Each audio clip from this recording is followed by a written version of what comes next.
Larry, what the hell are you doing? Larry! Larry, you can't just... Oh, Larry! Oh, are you all right? How did... Larry!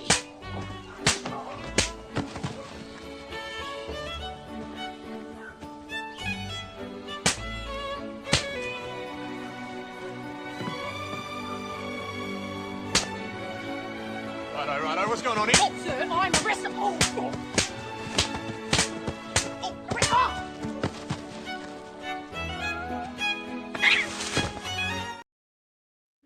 All right.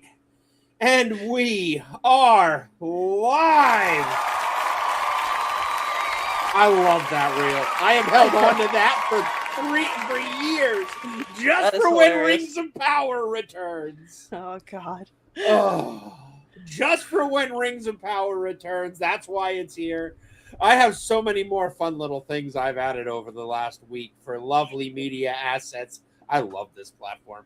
But welcome to the Short Box, and we finally have the full crew. I have been trying to get Nerdy Girl Creates to join us for 8 months as a regular cast member, and she is here.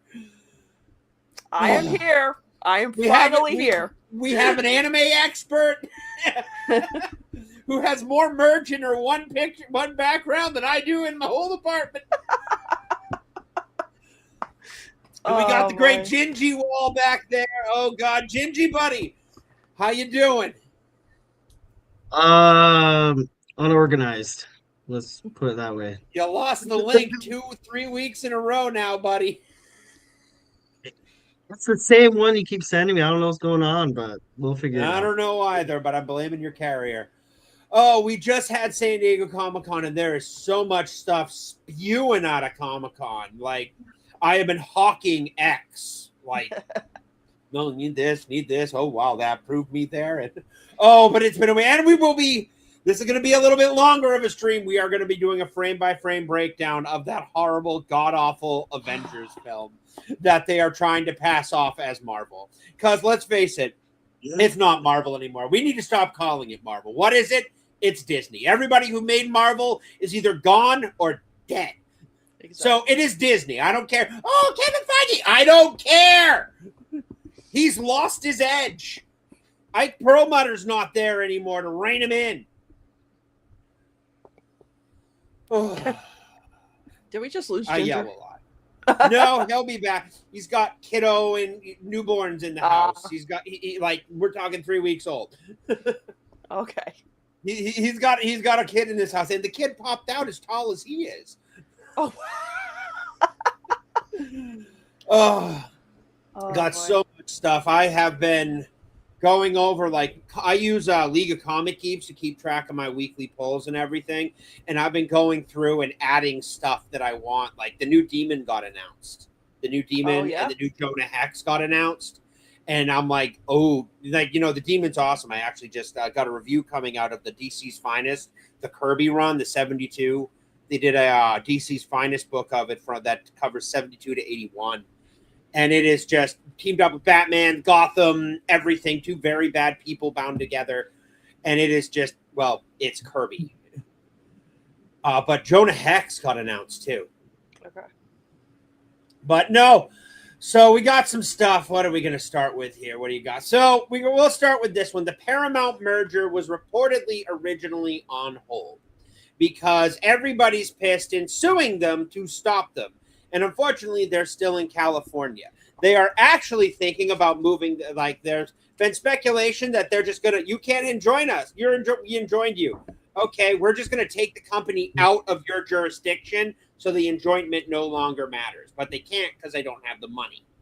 They are bleeding. So they're bleeding them out. They have honestly 100% stopped this merger in its tracks. There's 4 lawsuits up against them, including a 12-state lawsuit from places like Massachusetts and, all the more blue states in the union are going right up against them, which I find absolutely hilarious since you got time to file a lawsuit, Attorney General of Massachusetts. But I can tell you right now, the fact that, the people voted for an audit of the state legislature and you refuse to enforce it, 72% of the vote, no freaking problems there. Got time to sue Paramount over something that's honestly none of your gosh darn business. So they have had a 14-day restraining order from both sides Friday morning. This article was put out. Oh, where the hell was this put out? This article was put out on the 20th, so last week on Monday. But this just gets even crazier. Because, like, not only is this article like, yep, we got a restraining order, the plaintiff state showing at least demonstrate serious questions about the materials. The FDC, they have signed off on this. They have done everything.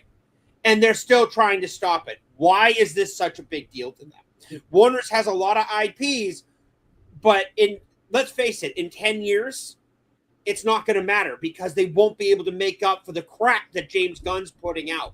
They're going to do the stuff that they have in the pipeline has to work its way through, and they're going to lose enough money and fans because of it that they're not going to come back. They're going to bleed out and get bought by Netflix anyway. Yes. Paramount Warner Brothers will continue to operate separate via cables, marketplace. Yeah, they're doing everything. The 12-state coalition led by California brought the motion for a temporary restraining order. The states are also seeking preliminary injunction, which would block the merger until the judge rules on the merits of the states, which could take years. This is dragging it out and bleeding money that they don't have. That's all this is to do to stop it. Now, honestly, I'm not a big fan of Paramount taking it over. Paramount has pretty much ridden one of the greatest franchises in the world, Star Trek, into the ground so hard that it just doesn't freaking matter. They're going to do what they do. They could go in and clean house, which is why I think everybody's panicking.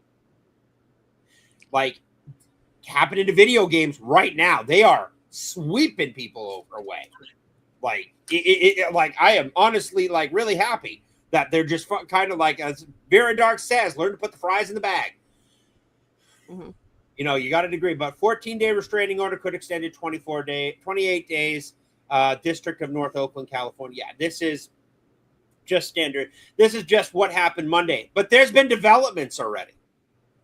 There's been whispers that they're just going to back out of the deal and Warner's is going to sell off piecemeal, which would be the ideal thing to do. It would be. Because IPs, the last thing I know, but honestly, the last thing I really want to see is, you know, Casablanca brought to you by Netflix because it's a Netflix original because they own the idea. I'm like, Netflix wasn't even an idea back then. No. But it's getting better because the judge pauses the merger for good for at least 2 years with this one. Federal judge ordered a temporary halt on the merger Monday as the coaliting state. It's the same article. This is the same article. What the hell? Yeah. Google Docs. And you say I have technical issues. Well, I got a lot of shit in here. And honestly, I had a poll going at the start of the thing, wondering if you would actually be on time and how late you would be. I really thought I was going to be on time this time, but I really did. Merger frozen until trial as late as June 2027. They're going to bleed so much money because of this. So what is their? I'm sorry. What is their whole, like, or are they complaining it's a monopoly? What? They're complaining it's a monopoly. It violates so many acts and everything like that. I'm like, why don't you bitch about this when Disney bought Fox? Why don't you bitch about this when they bought Marvel? You know, you didn't bitch about it then. But what is it about this merger? Is because I honestly think they're scared Paramount's going to go in and clean house. They're going to pull out. They're also safe bet that they're going to pull out of California, which would be huge. Go to probably Texas because Texas is a lot of new film companies are going into Texas and starting up because they don't got to deal with, you know, California. But August 3rd, showdown is canceled. The writers union pulled. Yeah, the writers union is going after them. And I'm like, you do realize that your job and in the next 5 years, your whole union's going to get dissolved because the AI will be taking over writing their movies. And there is nothing you can do to stop it. The AI is going to replace most true human interface and creativity in the next 5 years. why I started a YouTube channel, because it's authenticity. I am a real person. I am not an AI bot. Paramount didn't lose. It folded the hand. Understand what it is. Paramount, nobody ordered Paramount to do this. It agreed. Why Paramount? Because August 3rd was a coin flip. What am I missing here? 2-week pause. Paramount Friday signed a court agreement promising to not close the $110 billion purchase from Warner Brothers and not take a single step toward combining the companies until 5 days after the trial verdict lawsuit states, or June 1st, 2027, whichever comes first. They're going to drag this out. Yes. The states are going to drag it out. They're all going to drag it out. And I'm like, and you bitch about not having enough money. $28 on a freaking Chipotle daily. Learn to brown bag it, you dumb bitches. Sorry. Okay. No, like this was actually a conversation I had with my mom. Like we were going and we were helping her run her errands. She's up there. Not up there, but she's getting up there. So I help her with the grocery store and stuff like that, get the stuff. My stepdad still works 80 hours a week. And I go to the grocery store and I'm like, man, we were talking about it. And I'm like, kids these days, like kids are spending $28 a day on lunch and bitching because they don't have any money or anything like that. I'm like, when I was in fucking school, we didn't have the ability to, we were poor. Like I'm not a little poor. I mean, we made just over the line to get the free school lunches, but not enough, but not little enough to get them. So I was literally brown bagging it every day with a freaking smushed peanut butter and jelly sandwich and a cup of freaking applesauce. That was my lunch as a kid. Mm-hmm. And I don't want to hear about, I don't have any money for $28 freaking Chipotle. I don't. My empathy is, I check my pockets. I got no fucks to give. I feel like that's most of Hollywood.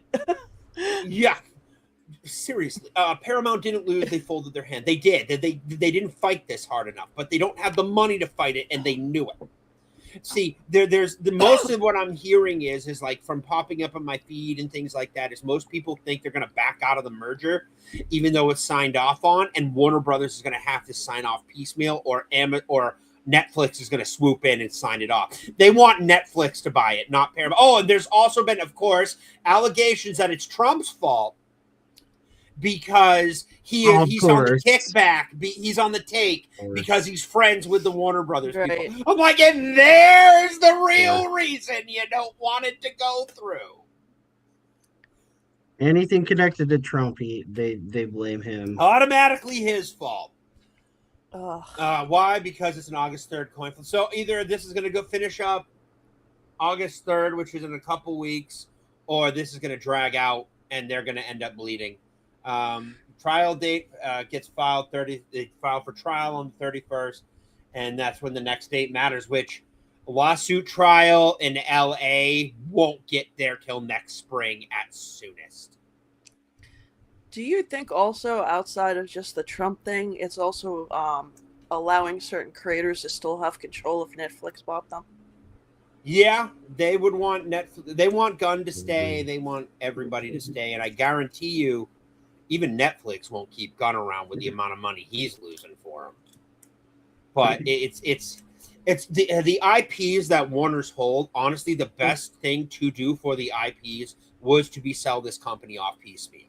To basically be like personally, I want Universal to get a hold of the Harry Potter and Wizarding World stuff. They already have the parks. They would make a fantastic movie of it. They really would. They would actually do it right. Unfortunately, HBO has stuff and we get Black Snake, which is problematic on so many levels. I'm like, did the writers not? Well, clearly the writers didn't read the books because Snape is not a nice person to begin with. He actually goes, oh, no, you can kill the boy and his dad. Just leave the girl alone. And when Voldemort goes, no, that's when he changes. So, yep, that's the kind of character you want represented. You're all more welcome for it. Oh, man. Oh, out of all characters you could have chosen, you chose literally the worst character. Oh, he has a redemption arc. No, Snape is not a bad person can do good things. Snape is not a good person.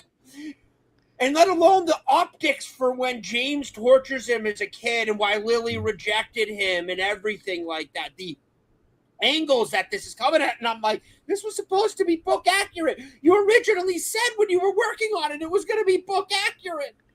Oh, and now we got Black Snake. Yeah, you see, should be thrown out as frivolous. You don't. This is literally clogging the court system. Where something it's not about the winning. judge should have looked at this and said, "Shut the hell up!" But it's California.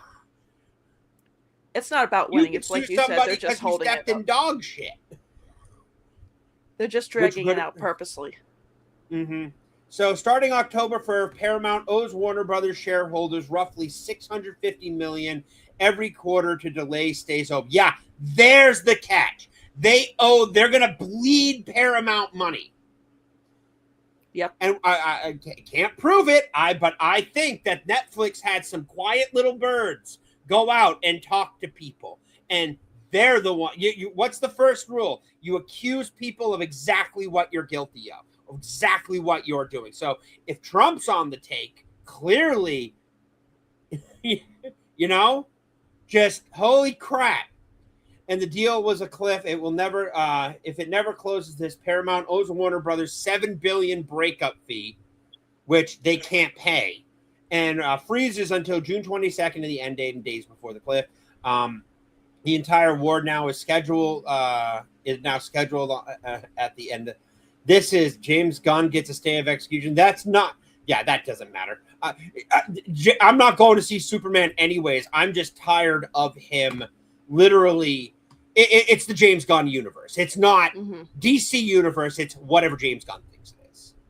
And I don't care what James Gunn thinks. I think he's a talented director that does his Scooby-Doo movies. I love those movies. You got it. People hated Scrappy, and it almost killed Scooby-Doo. So he turned Scrappy into the villain. That took a connection with actual fans that actually understood. Now you doing it. What are you doing with Superman, which proves people really do change over time? I just think he works better with specific type of characters, not like Superman and like it's been big three. It's been brought up before, but if he just did Justice Society, that campy 50s style stuff, he would have killed it. And he would have brought it into the mainstream, because that's what Marvel did. Iron Man, Thor, Captain America, those were B and C list level heroes that are now mainstream A tier stuff that pumps comics off of shelves. Mm-hmm. Gingy, you look tired, buddy. I'm dealing with a newborn, man. And where's the Yellowstone? I had to go Scooby-Doo today.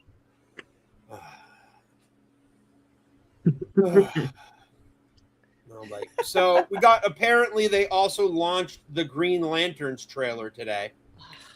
Yeah, it's hot. And, I've got comments. They're going to move to Nashville. I saw that, and I'm like, as soon as it's so bad, Jeff Johns himself has actually weighed in on this. Oh wow, I missed that one. Yeah, he's like, you think it's something about the creator of the show. Well, we cut out the green because it was problematic. I'm like, green is problematic, and Jeff Johns just goes off. I'm like, well, all I need to know is that Jeff Johns said something against it, and that even swung more fans away from it. Like, the worst part the is green is like, what. The green and Green Lantern. The green is what problematic. should get them excited. Mm-hmm. It is. I want to find the person who created this filter with this gray scale, and I want to beat the shit out of them, because I am so tired of seeing movies with this doom and gloom gray scale where it drains the color out of every freaking clip, and I'm like, it does not work with Green Lantern. Green Lantern is bright and vibrant. What are we doing? It's a Galaxy comic, and I'm like, we want to go True Detectives. Okay, I can see that actually working. It would 100% work. You took an interstellar cop and put him on one planet. Do True Detectives? You can do a section of their quadrant of the galaxy and do the True Detective thing. And you could absolutely have it be that weird and strange feel to it, which would absolutely work. But unfortunately, you stuck them on Earth. You made it for the normies. Yeah. And I fight with them every day. Yeah, Nashville I'm is. curious. Oh, normies are. Okay, I'm just going to put it up now. I was going to put it up now. Like, I made a background just for this stream. All right? Peter Parker is Spider-Man. Miles Morales is Miles Morales.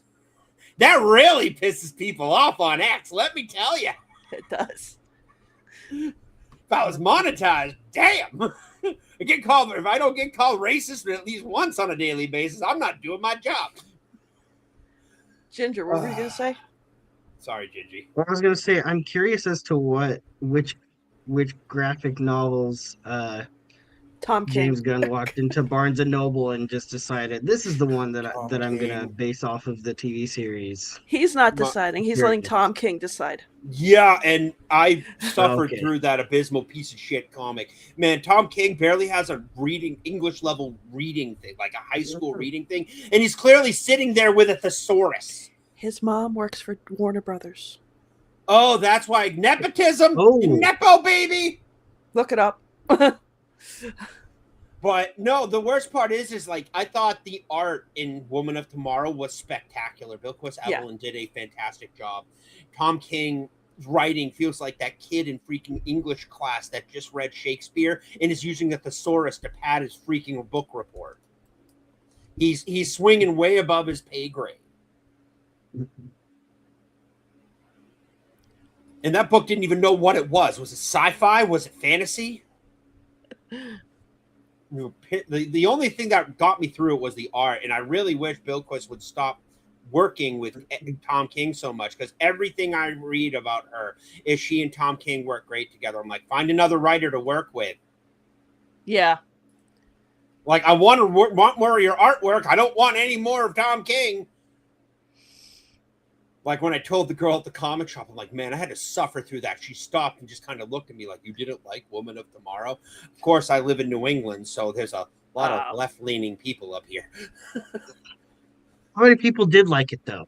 Not a lot. Actually, it won so many awards, and a lot of people did like it. It was so good. That's what, they based the new Supergirl movie off of. Do we take the Eisners seriously anymore? Actually, yeah, okay, thanks for the segue. I needed that. So the Eisners were at it, and you can say what you want about the Absolutes. We have a lot of stuff to cover for the Absolutes this year, but this one is actually well deserved. I don't know if you have ever read it or seen it. It's the new Zatanna run. Oh, I have not. Okay, it is absolutely fantastic, but the way it's written is it's very much meant to be. I feel like he wrote it all at once, and they just putting it out in sections, which is fine. That's how comics typically roll. But I don't want to wait to read the next one of this. I love it, but I don't want to wait. I just want to read the whole story at once and go, damn, that was good. The artist for it, Jamal Campbell, wins the Best Writer in Arsness at the Will Eisner Awards for 2026 for the Zatanna stuff. And the art in this book is fantastic. That looks amazing. The writing is spot on. The freaking magic, everything is so good. And apparently she's some kind of sorcerer supreme, the prime magus of all the multiverses. And she's traveling and doing a magical tour through the multiverses, which I'm like, it's an episode of the week thing. Okay, I can wait till the trade. But the art in this book is phenomenal. He wrote it and he drew it. So he deserves this award. And honestly, yes, this is one of those ones where this young man absolutely deserves this award because this book is that damn good. It's one of Brimstone's favorites right now. At Zatanna, no, I actually canceled my polls, and I'm going to buy the trade when it comes out. Okay. I had to make I had to start cutting back and making some mild things because I started buying more trade paperbacks to review. And I have a weakness for hardcover trade paperbacks because you can open them all the way and get the full art on the page over, the curling the spine and everything. And they cost a little more. Not crazy amounts different, but enough for me to need to cut a couple books. But I'll grab this trade when it comes out. I had the first 3 issues. I thought they were great, but it was kind of like one of the later issues that I grabbed. But no, Jamal Campbell definitely deserves this award. And seriously, this is one of the times where I'm taking the Eisner seriously because I've read this book and it's fantastic. Okay. Ugh, good Lord. Sorry, the Canadian smoke has been messing with my lungs for the past I feel 2 you. days, and I live on the top floor, so I get it all coming. And I live in a top of a hill, close to the top of a hill in a valley, and the wind curls up, and I get back-ended. Yeah. I know. Last week, you knew it affected me. That's why I wasn't on last week. Yeah, I'm like, oh, Carrie, oh, poor girl, poor lass. But no, man, that Jamal Campbell definitely deserved that award because that book is very good. I never jump into a run at the end. Like, I'll never I'm just gonna go buy the back issues. No, nothing modern like that. But I'll definitely buy the trade when it comes out, and that's what I'm waiting for the announcement for. Do you want to suffer through the Lanterns trailer? Why not? All right, and then we'll check out Shine's take on it too. And if you don't know who Shine Comics is, man, you're gonna love it. I love Shine Comics. That dude's takes are unbelievably based.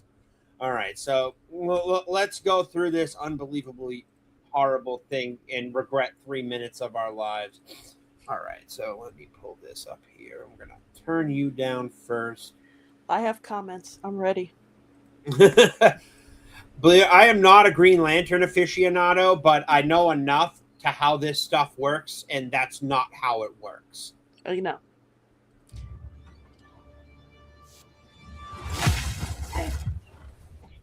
It's time to get up. All right, one of my biggest gripes with this actually is the age difference between the two of them. Yes. Hal is, you know, like, I like the actor for Hal. I think that's a fantastic casting for Hal Jordan. I really think that's good. The age difference is what I have an issue with. They're supposed to be the same age. Oh, well, it's a spin. I don't care. I don't want your spin. I want this. I want what's in the comics. All right, but 1 minute. Here we go. Junior. And this is another thing. You have them stuck in some podunk Midwestern town. Hal wouldn't take any Green Lantern possible trainee into a populated area. He'd put him on some asteroid somewhere and start teaching him. All right. I have to pause it occasionally because it, you know, copyright. Gotta love that. So, you're a space cop. Oh, wow. Secret identity completely gone within the first 15 seconds of the trailer. That's my biggest gripe with modern superhero movies. Iron Man, I can see Tony Stark's ego and everything like that. Captain America, too much of a symbol to actually really fly heavy under the radar. The rest of them, absolutely. All right, here we go. Let's get back to this. No, I'm just being trained. All right, new lesson. In the grave, oh my God! That's the ring! It is so dull. The only thing missing from that is what year he won the Super Bowl on the side. There's more more gold than green on there. Yeah, and we know about gold. Green's problematic. Yellow, I mean, come on. Yellow, gold, it should just be a simple green band with a lantern symbol on it. That's all it is. Heck, the Legion ring has more flair than that. I have a Legion ring. Guy Gardner's ring is better. If it was, I wouldn't be here.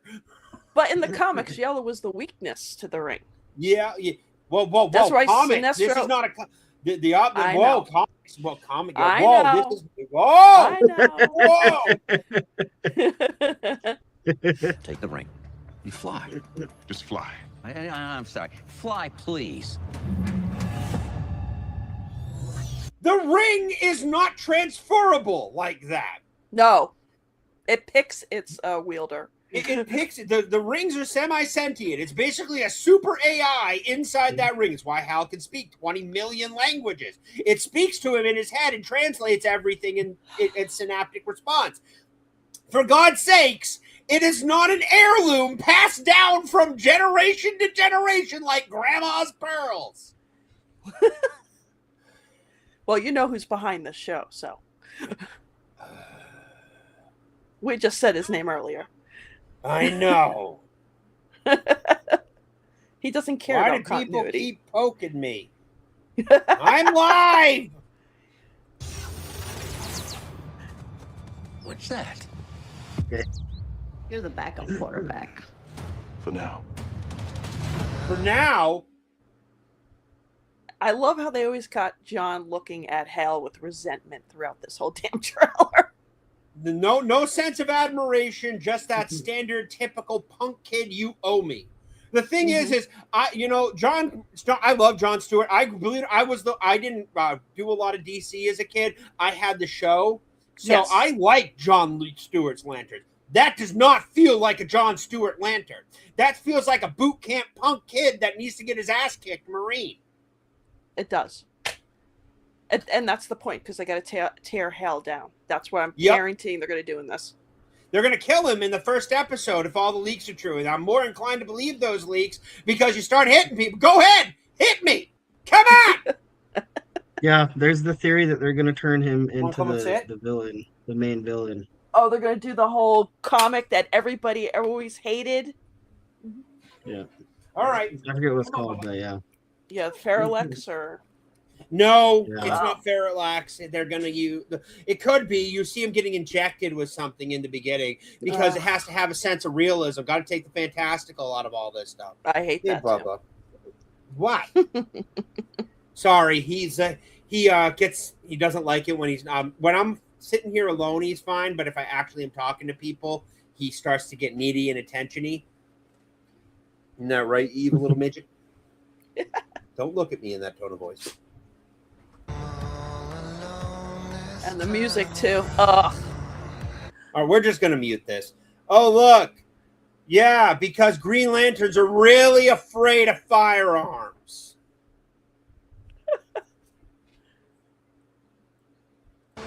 It's no accident we're here.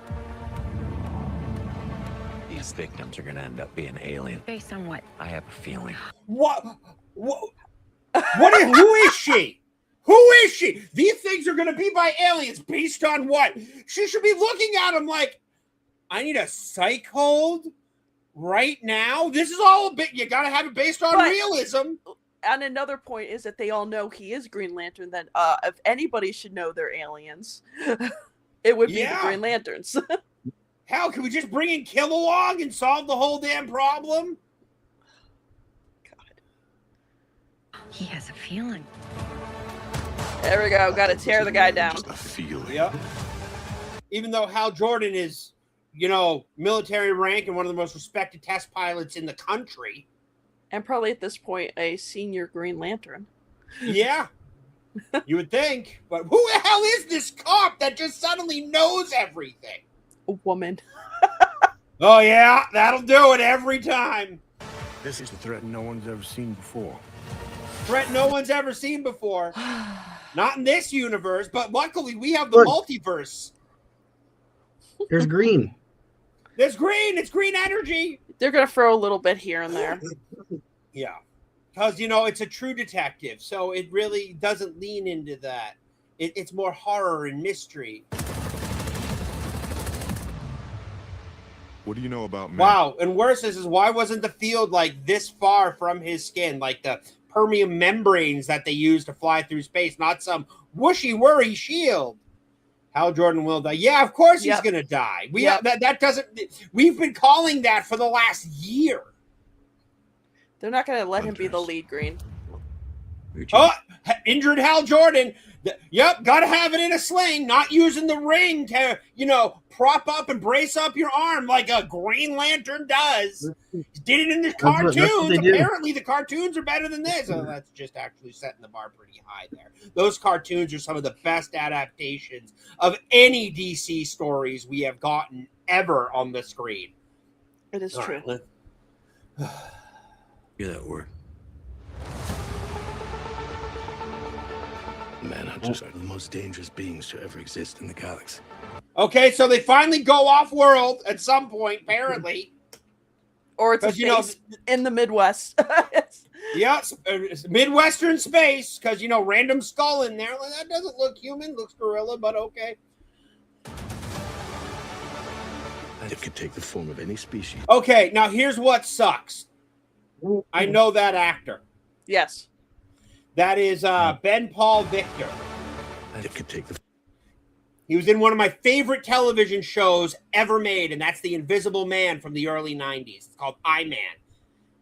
And he was in it, and it was a buddy cop drama with a guy who could turn invisible working for a secret government organization to stop other minor threats that the real normal government couldn't do. It was actually pretty funny because they don't actually exist, so they have to exist under an existing branch. So I think they were Ways and Means, and then they went over to like Game and Field, and just like they were bouncing around. They only got 2 seasons, but he was the buddy cop, the normal guy that was just a little cracked, but knew what he was talking about because he was a vet. Yeah. And he's a great actor. He really is. Everything he's in, he delivers. And to see him in this actually hurts. All right, keep it going. Form of any species. Oh, there we go. Look at that. Manhunter. And why isn't the lady with the baby freaking out to something just manhunting in front of her? And what, like, apparently the manhunters are shapeshifters now. They're not. They're just robots with no feelings. It could be anyone. He's gonna send an army. Oh, giant space laser. Red Lantern, probably. That too. You down. Oh, man. Guy Garner. he's gonna feel so out of place after seeing him in that Superman movie, because now I just see him as Goofy. Yeah. The fact that what's worse is Guy may not like Hal, but he respects Hal. Yes. And because he is the senior Lantern, and technically it's his senior officer. Mm-hmm. And, honestly, Gardner should be looking at him being like, why the hell are you training this disrespectful punk kid? Not that he should be anyways. Why? Because the ring chooses the wielder. All right, let's keep it going. Do you resent Hal Jordan? Here we go. Here's the part I hate the most. The ring's always been mine. The ring has always been mine. No, it hasn't. The ring hasn't chosen you, you dumb fuck. Yeah, I'm like, I heard that. And What kind of line is that? It's almost like Hal got self-arrogant, entitled. Yeah. Like, Hal didn't deserve it. It's a Gen Z statement. It's always been mine. I'm like, really? No. Like Ironheart, where she says that. Oh, yeah. I love the fact that the only way Ironheart can get ahead is by making a deal with Mephisto. That was my favorite part of the whole movie. You want to make a deal? Yeah, I'll make a deal. You just made a deal with the devil. No hesitation, no wrong. You are a bad person. That's she had a steel tech. Don't go your way. Yeah. She had a steel tech. Well, it's technically hers, and I'm like, wow, this was definitely written by a later life Gen Zer who feels entitled to everything. All right, here we go. See, what's worse is like actually, this looks cool. This shot is really awesome, and you can't say they not cut the CG budget, but holy crap, they saved it all for that scene. Yep, they did. That's where the whole budget went.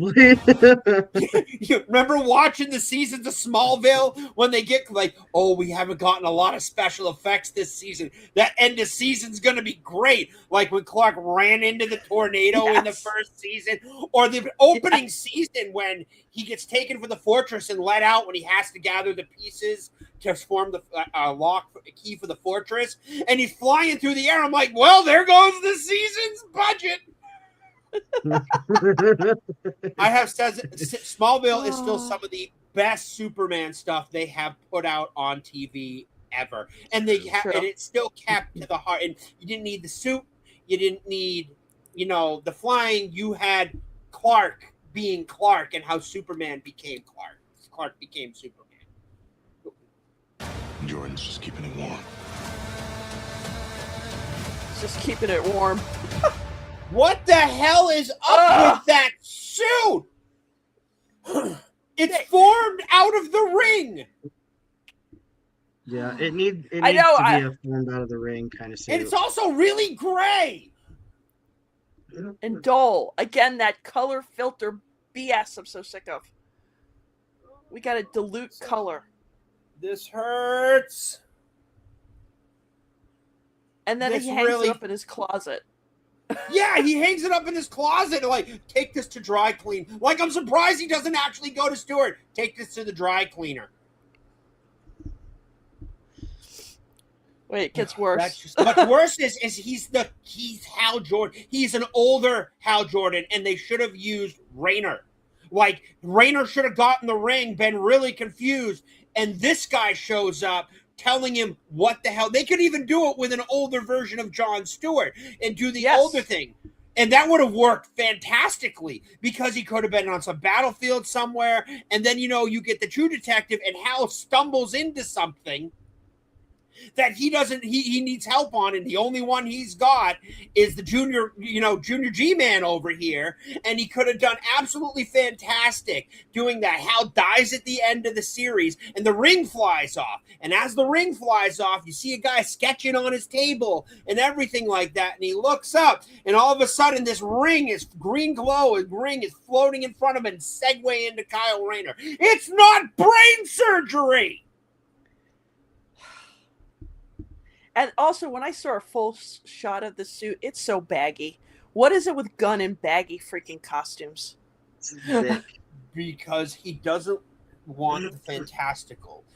That's the reason he can't write Superman. To write Superman effectively and bring that character to life, you need to believe that there is that kind of good in the world. You need to believe that people can be that altruistic. And by knowing that and believing that, you can write that. You write what you know, and you can't write that because you don't believe something like that. You can't believe that Superman can be a being with godlike powers, literally just wants to help people. And that's why Hollywood can't write superheroes anymore, because they believe that despite everything, they have to modern allegory it. Or like apparently now X-Men was created to... Yeah, they need it real. And I'm like, no, you don't. You need something to withdraw people from reality. And the more you keep forcing reality down their throat and the escapism, the more they're going to regress. Like me, I don't buy new. Like I said earlier today, I don't get new. I don't watch new shows 99% of the time because it's going to be a mess. What I do is I get my comics. There are good comics out there, but the comics still provide better escapism than anything you're putting on television. Mm-hmm. I'd much rather binge watch 5 seasons of Las Vegas on Amazon Prime with James Caan than I would pay money to go see this. And plus, with the amount you're charging to go to the movie theaters with a family or something like that, you can get trade paperbacks, omnibuses, and back issues that'll provide a better story. Yes. Surprisingly, my theater it's only $11. I had my theater closed. My theater. Oh, yeah. Theoretically, you beat to death with a banana. That's true. Hilarious. You could. Fantastic, sarcastic. You could, which would probably be better in the series than this. Gunn was given the keys to the kingdom, but he didn't want to do the basic story. Like I would have been Batman Brave and the Bold, the cartoon. It was campy as hell, but it was still a lot of fun. You could have done. Yeah. It was a no-brainer for you to launch this. In 5 years, you do Superman, Batman, Wonder Woman, World's Finest, and you link them up through end credit scenes and minor cameos all the way through. Get the World's Finest, and then you can do whatever the hell you want. You establish a 5-year foundation, and in the 5 years he's been in charge, we have gotten 1 mid-performing, underperforming movie, and 1 absolute tank of a movie. Yes. And you had the keys to the kingdom, and you could have done whatever, but you chose to listen to the wrong people, and now you're going to suffer for it. And unfortunately, this is Hollywood. You're going to fail upwards, and you'll probably end up back at Disney. All right. Sinestro. You don't really believe he's your backup, do you, Hal? I hate that! Hold up. That was Sinestro? Yes. Yeah. And you know why I hate that? He called him Hal. He calls him Jordan. Yeah, he calls him Jordan. He called him Hal once. Shine went over this. He calls him Jordan because it's a my sense of issue is- disconnect. Go ahead. Sorry. My issue is, why does he look so like dull with the purple? They just look like they threw on like Draining Kool-Aid color. packets on him. They don't want color. They don't want vibrancy. That's what Like pisses it. me off now. Say what he actually is.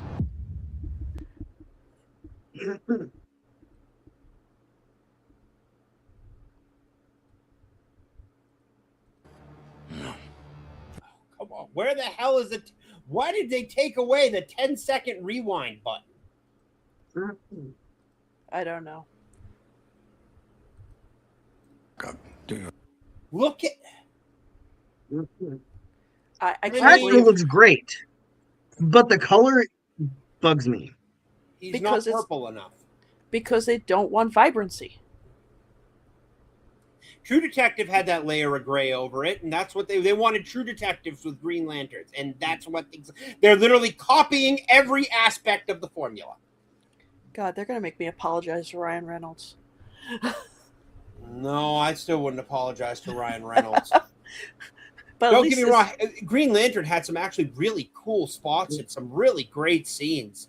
Like, you know, like it's not going to. I'm sorry, nothing will still top that animated series with Hal Jordan shoving his fist in the lantern. No, not Jordan, not Stewart. Shoving his fist in the lantern battery and revving up his ring while reciting the oath, which in all right should have killed him. Mhm. Absorbing the whole lantern battery is crazy. Well, no. Let's say what he actually is. And can I also say this? I am so tired of all my favorite heroes being older and geriatric now. It's like since Old Man Logan, they've all decided this is what we got to do. Old Man Logan is God. I love Old Man Logan. Yes, but I'm not saying that was bad, but I'm saying like now they No. just keep pulling from that. No, somebody actually, I read somewhere, somebody did out the math, and since we've DC, Marvel has been around for 16 years now, right? It's like about Yes. 16 years, 60 years, 70 years now. Apparently, somebody did the math out with all the issues and everything like that. In the core 616, only 16 years have passed from the first issue all the way through. Well, that was like maybe 20 at this point. That's not enough for people to age. Peter's barely pushing 35. Right. Which is the Ultimates was actually able to capture very well. That Ultimate Spider run did a very good That was a job good one. of doing a third. Sorry, the Spider Dad was absolutely great. Just great, warm-hearted. All right, let's keep it going.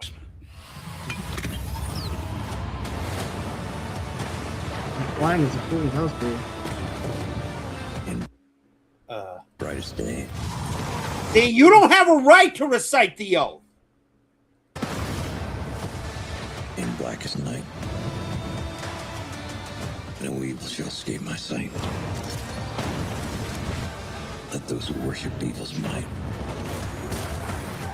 beware my power. Oh, so the lanterns just keep their battery hanging around. Did you see that? Did you notice he was walking up to a spotlight? Were they trying to hint he was going to go call Batman? Beware my power.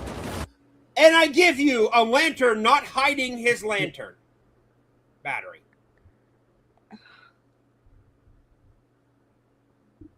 Probably needed it for something. I don't know.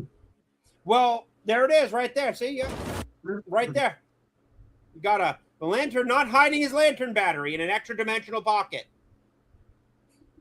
They stole his lantern battery. No wonder how they would. We're gonna keep it going. Green Lantern's light.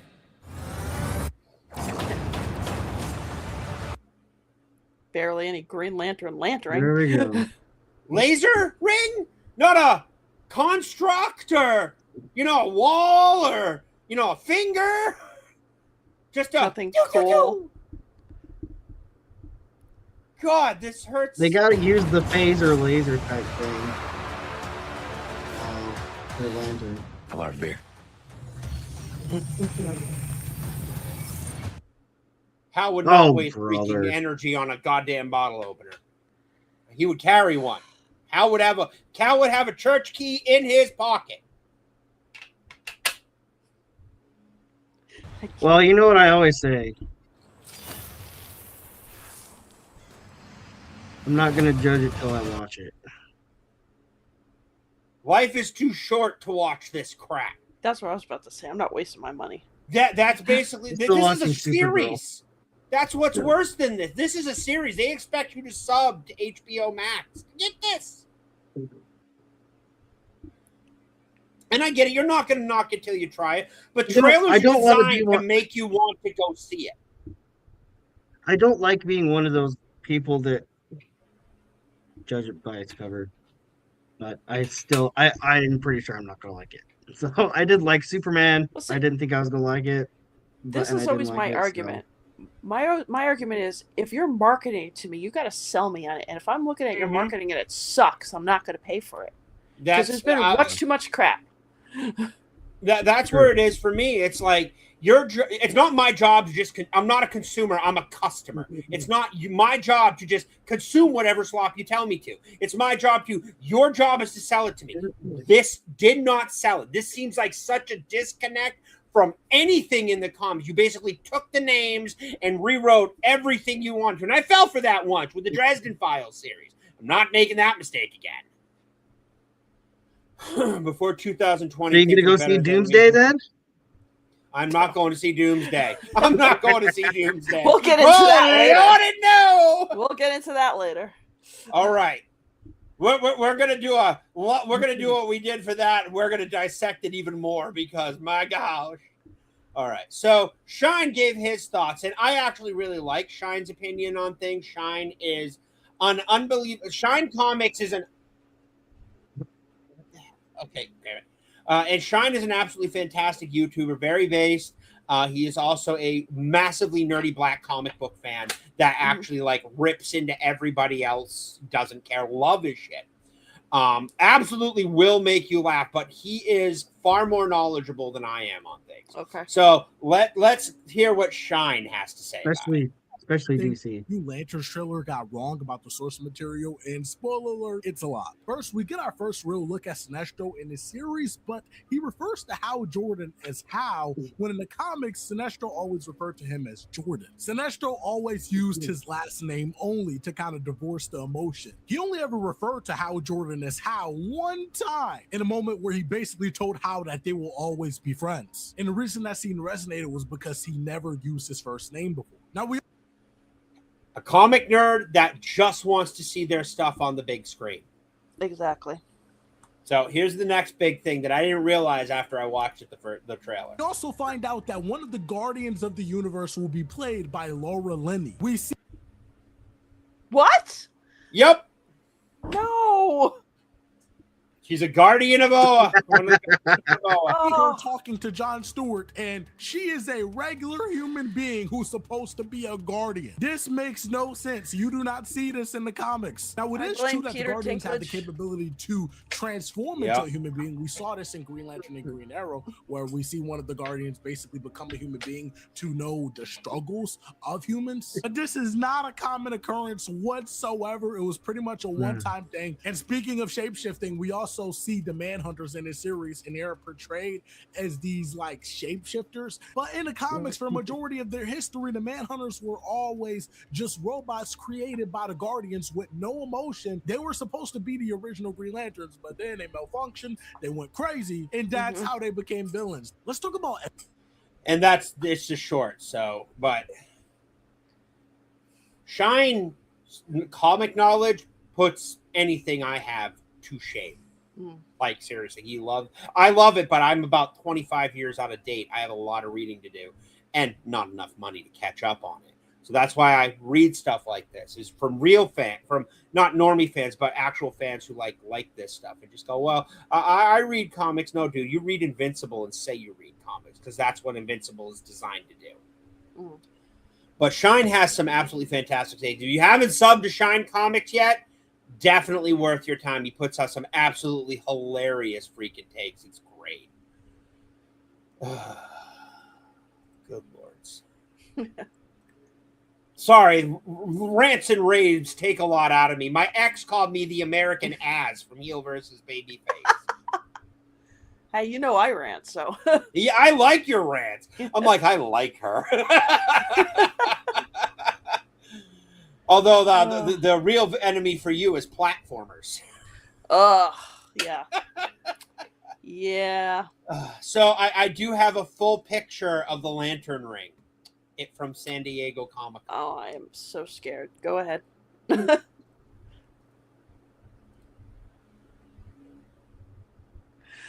What? Why is it gray? Because it's stone. Emerald it's is not gray. It's charcoal. even worse. Look at it. That just. I saw this and I'm like, oh my lord. Oh God! Isn't that lantern supposed to be what was his name? The original lantern? Get his name.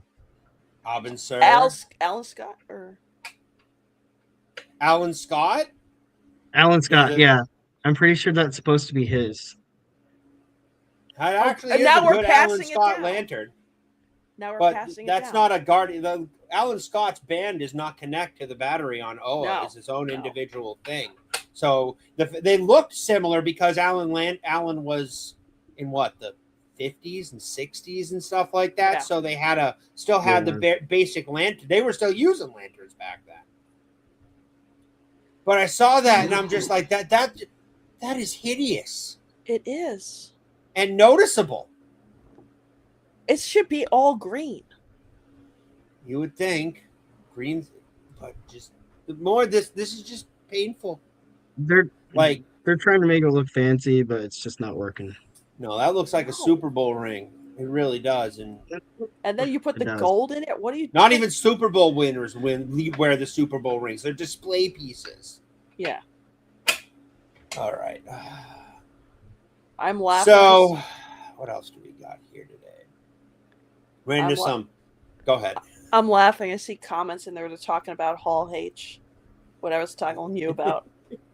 I don't. I have not had any Marvel stuff pop into my feed. It's just about the fact these people had paid like in Oh yeah, advance, I and now that too. they're not allowed into Hall H. Did I ever tell you why I refuse? So I go to there's a anime expo. It's called Anime Boston. It's Okay. It's just a simple thing. And Yes. I went. I have not gone there in over 20 years. So I show up, and it's the year they decide to redo everything. You can actually look it up. It's a documented thing called LineCon. We go in, and they redid how they get their badges and tickets. That it took us 9.5 hours in line to get a day badge. Oh They my took our God. money. Everything was shut down. Well, we can give you badges for tomorrow. We don't have time tomorrow. We came into Boston to do this. And I'm like, I'll never come to this con again unless you pay for my damn tickets. That's They ridiculous. put it back again the right way next year, but I'm never gone back there again, nor I do have any interest to ever go back there again. I don't even like going into Boston anymore. I used to love it. I used to walk the Freedom Trail. Now it's nothing but homeless junkies everywhere. It's like California. I hate my state. I hate. No, like everybody says California is bad. I'm like, you have no clue. Massachusetts and New England in the northeast of this country is its own little bubble. Nothing exists outside out of it. If somebody realizes something exists outside out of it, they get really mad and say it's wrong. Oh God. I keep trying to tell people like how bubbly this section of the country is, and they're like, we don't believe you. And I tell them about what I do every day. Like my supermarkets, they still wear freaking suits and ties. Like I brought my friends up here, and they came out of the supermarket. I'm like, I feel like I just came back from the 70s. Yeah, it was a pretty good day. Oh, okay. What do we got here? Apparently, I found this short of the new Superman series, and I would love to hear what you guys think of this. Oh, go ahead. This is this might be a little painful. But Oh here we go. God.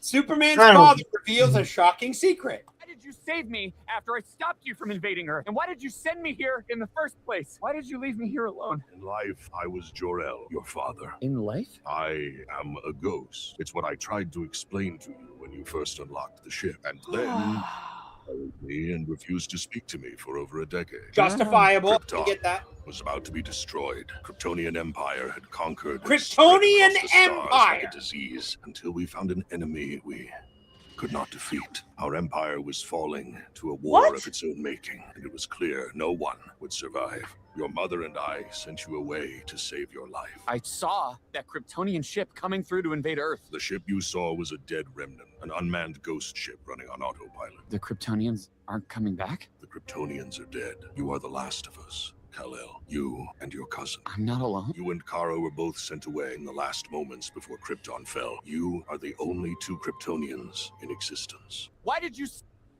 They turned Superman and all of Krypton into Viltrumites.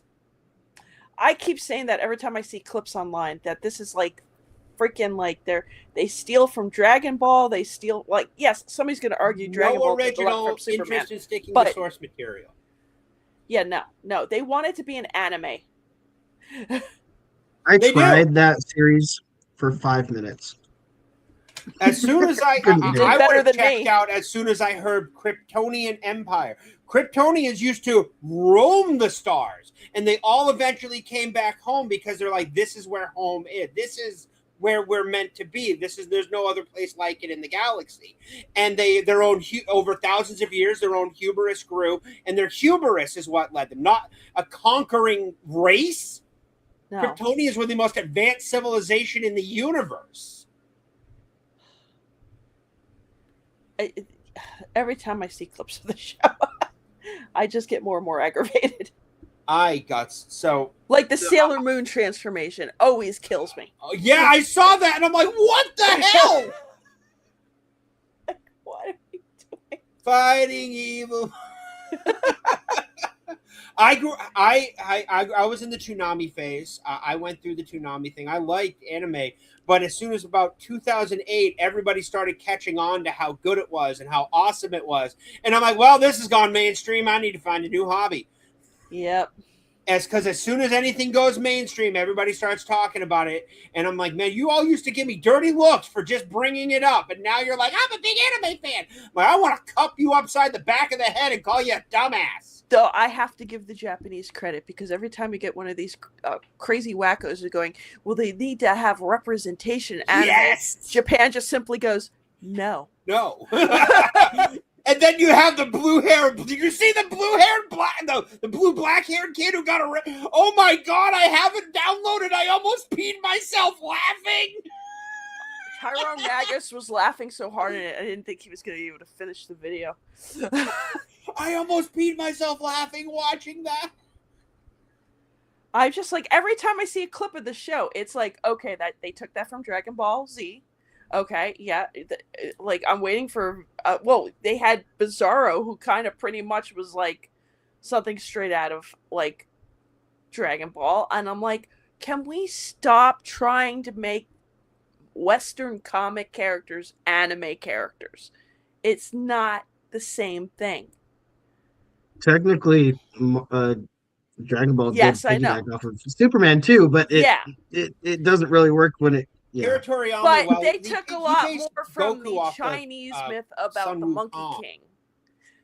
And they did add in the elements of Superman, but mostly it's based off the Monkey King with the space epic. Mm-hmm.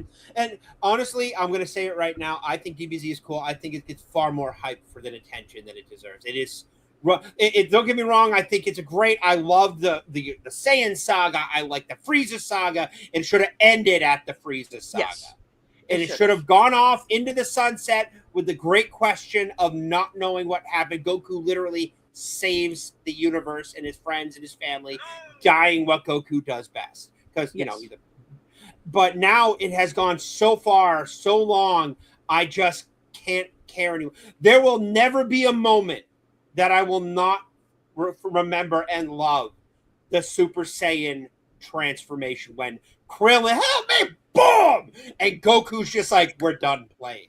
that look of change. Like even when he looks down at Gohan, he's telling a kid, not his son, he's telling a kid to leave now because he's done That's playing. awesome. And that was According to and we had the build up, we had the build up and everything, and we finally saw it, and we were like, "That's so great!" And then they had the Garlic Jr. saga and ruined it all. According to Akira Toriyama, he said that the show was meant to never end, which kind of bugs me a little bit.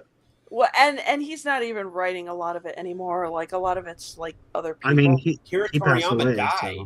He passed. Yeah, but even before that, he was like. And it just keeps going, and I get it. Everybody loves these characters, but eventually you got to move on to something new, and it's part of the problem.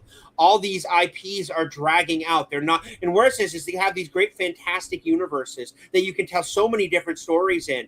Say what you want about it, you can hate it or you can love it. The absolutes are driving force in comics right now. Yes. They are. You can love it, you can hate it. Even I have gotten into the absolutes. I don't think they're amazing, but I do think they are doing what Marvel is not in comics needs, and that's pushing it forward. They are bringing in a spin on stories. Yes, Batman being poor is a little different. The Superman one I thought was absolutely fantastic, but the Wonder Woman one really has me hooked.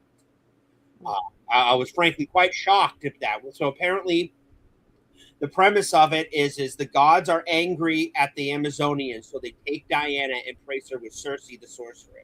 So Diana has low-level magic, and she's a badass. She's a warrior through and through. And I mean, like even as a young kid, freaking slaying monsters on the Island of the Damned and everything like that. But what was really cool about it is over the course of the writing, they still were able to keep and capture that naivete when Diana first starts coming to the real world.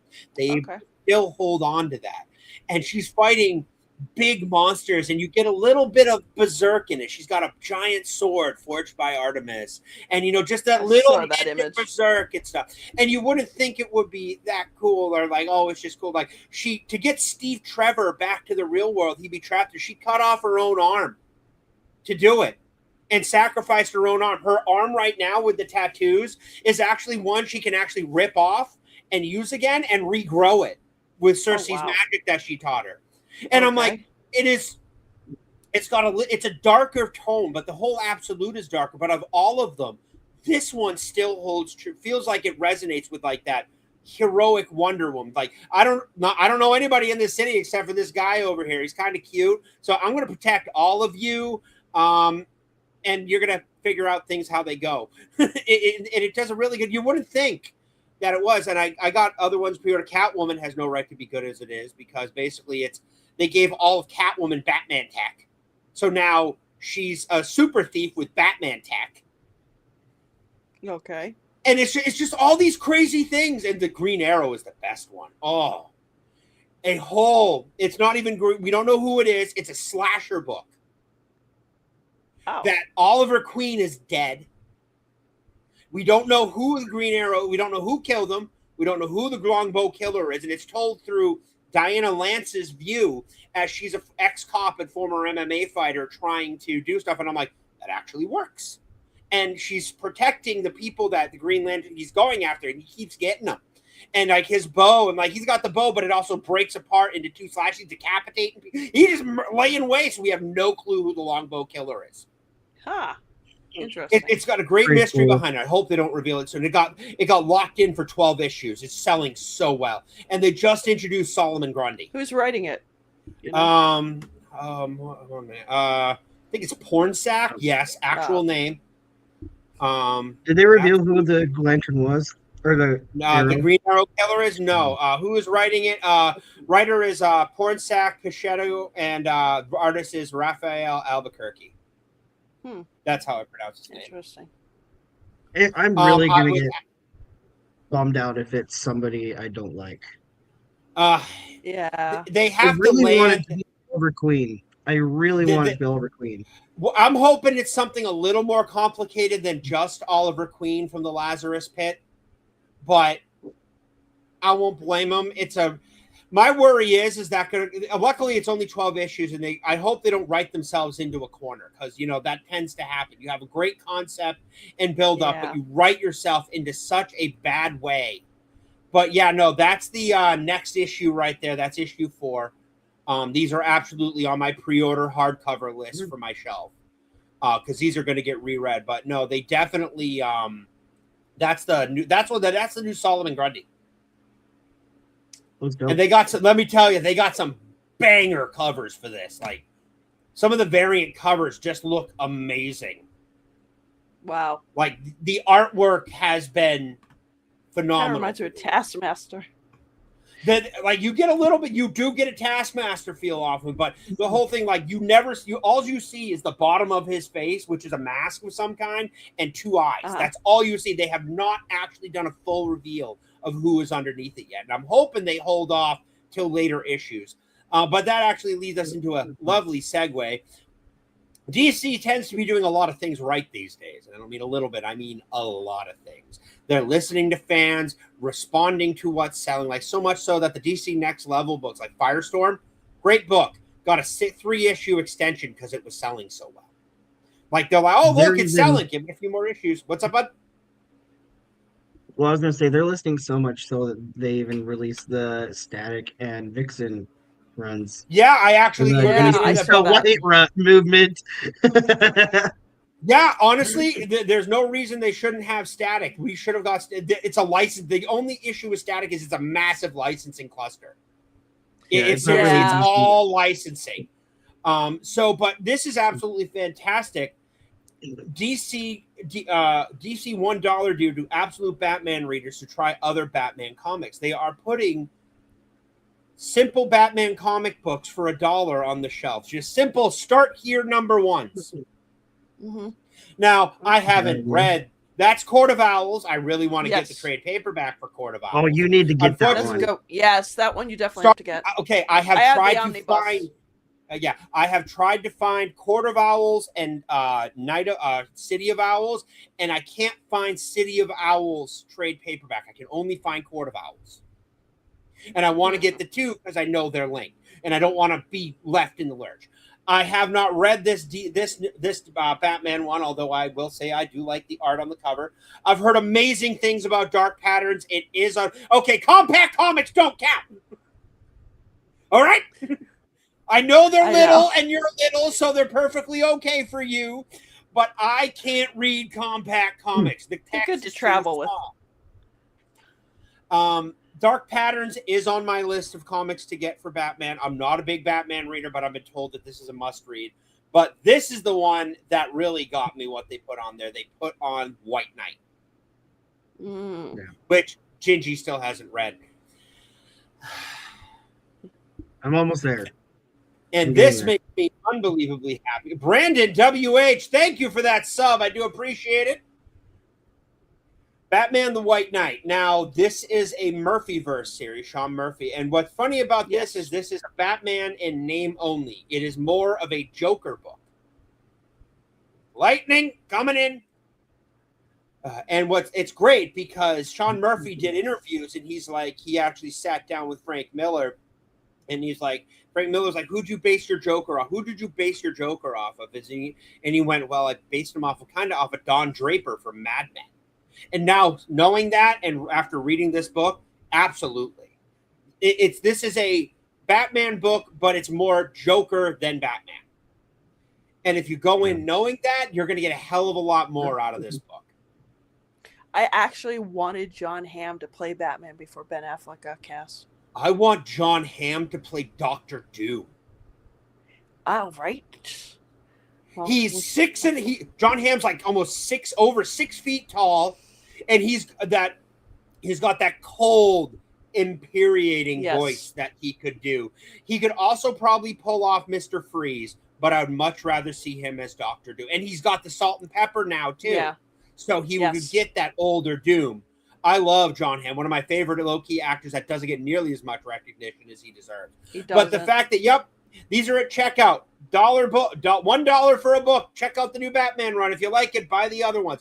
Gateway entries. That is so smart. So smart to do that. And the first one is Court of Owls, Batman Volume 1, $16.99. Like the first book, buy the trade, which is still under $20. Yes. And I keep telling you, if you're going to buy trades, buy the compacts for kids. You want the Just you're skip the reading- Tom King one.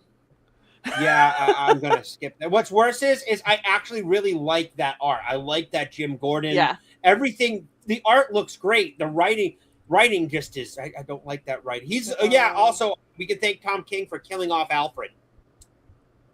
Wouldn't this lower the value in the other, like in the comics in general? No, these are the cover is different. These aren't reprints. Because it's They're new edition? very just a new edition, and they have that start here thing and everything like that. Okay. They're probably made on really crap paper too. It's this is how I'm gonna put it. Like coming from manga, you have like the Shonen Jump app, which you're paying like what $3, maybe now $4 for a subscription, and they're all reading like the manga on there. And then suddenly, like, they run out and they're getting the box sets and they're going to Barnes & Noble and picking up the volumes because they found a show they like. This is the same effect.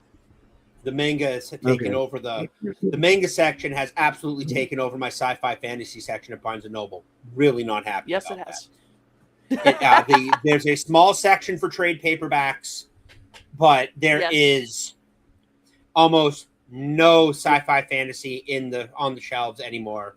And I'm really upset about that because they used to have such, like, the shelf space is real estate. I get that. But there was a lot of great authors I read that I just pulled off because the cover looked cool and I liked the summary, like the jacket on the back, that, I never see on the shelves anymore. No. Like the sci-fi Rise of the Gods and everything like it. Just such great books. You just don't see it anymore. Of course, nobody really reads anymore, although massive shelf behind me. That's just the beginning. I have 3 totes full of books and just novels. I have 2 full totes full of gaming books too. But no, like this is fantastic. This is genius. Buying an HD starter bundle will unlock a 10% off the matching graphic novel for retailers. That is great. Watch, Marvel's going to do this here pretty soon. No, they won't. No. This is too much effort. This is a lot of money. And Marvel will not do this. They did it with compacts, but it's more expensive. Yeah. Well, honestly, Marvel's compacts are a little bit better and more sturdy than DC's. They are. September launches includes Order of the Owl, I Am Gotham, Dark Patterns, and White Knight. Now, I'm just going to end up getting all of them because you can't. The first issue always draws you in. It's just about the other one. Like the second issue is the real breaker. Are you going to come back going it, or are you going to, do that stuff? So yeah, I want to do Court of Owls, and Dark Patterns are on my list. The issue is I can't find City of Owls trade. Like it's on Amazon. I could buy Court of Owls for $10. I'm like, that's fantastic. All right, City of Owls, $30, not Prime eligible. What? I'm like, yeah. And I'm like, what the? And I went on In Stock Trades, and they don't have it there. They only have Court of Owls, not Night of Owls. And I'm like, you know what? I'm going to go to my comic shop. I'm just going to order it from them. I'm usually trying to save money, but it'll probably be done in my Christmas haul because I am 80ish. I'm 8 Ultimate short of my Invincible Ultimate runs, and I really want to finish off those before the next series comes. So I can get, like, what's great about it is they're normally $40 a piece, but on In Stock Trades, and they're still in printed in massive demand. I can get them for $25 each. So I can pay 2 for $10 more than the price of 1. And in 6 months, I'll have the rest of the run finished. And I plan on putting out reviews for each one during the Invincible series release.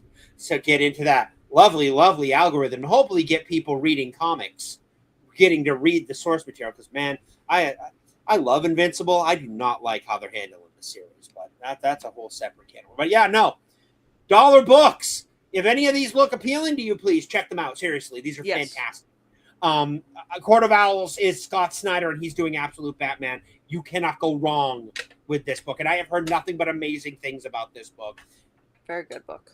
And I can personally recommend, because I have read it, The White Knight. And if you like that, there's The Curse of the White Knight, there's Beyond the White Knight, there's the Harley Quinn spinoff, and there's Generation Joker. Yeah, Murphy did. Oh, and we got a whole new White Knight book coming out next year.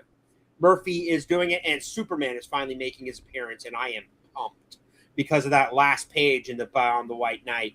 Like, Bruce is sitting there like, what are you going to do? You're retiring. And he's like, well, There is one guy in Kansas I've been looking at, and it's a picture of a Clark doing the pose flying through the air on a PDA. And I'm like, yes! And I've waited 6 years for it.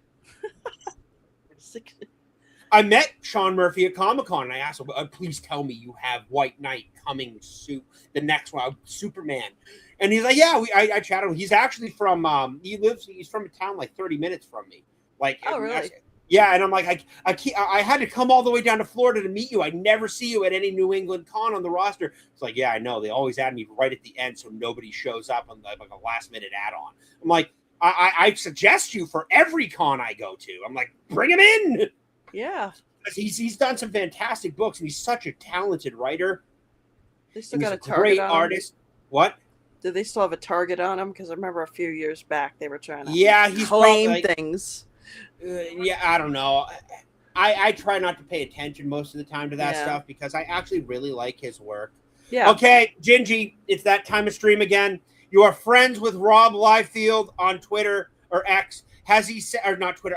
TikTok. Has he sent you anything free yet? No. See, he got the because I'm not good enough friends with him, so. So yeah, apparently somebody gave him shit to the point where he says the only reason you're friends with Rob Liefeld is because you get free shit from him. So every week I ask him that question. I love following Rob. He's All always right. calling out Marvel. Everybody's calling on my Rob Liefeld's the one that said, speaking of, we'll just get into this. So Rob Liefeld is the one who's worked with Marvel for a long time, and he actually said you should pay attention because I'm like, they hire TV executives, they've hired not publishing executives, they've hired television executives, they bought a 2% stake in Webtoons. They are going to remove in-house publishing, probably do secondary publishing still, but completely remove in-house publishing from Marvel and shift most of their stuff towards Webtoon, which is kind of why I'm happy I kind of checked out on most Marvel stuff and I've shifted to DC and more independence. But we're getting more and more information where I'm believing this is true. Mm-hmm. I don't doubt it. First of all, they made an announcement at Comic-Con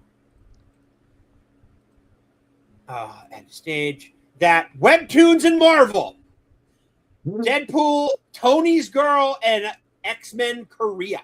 And you know what's really sad about this? DC did it, but DC did it better.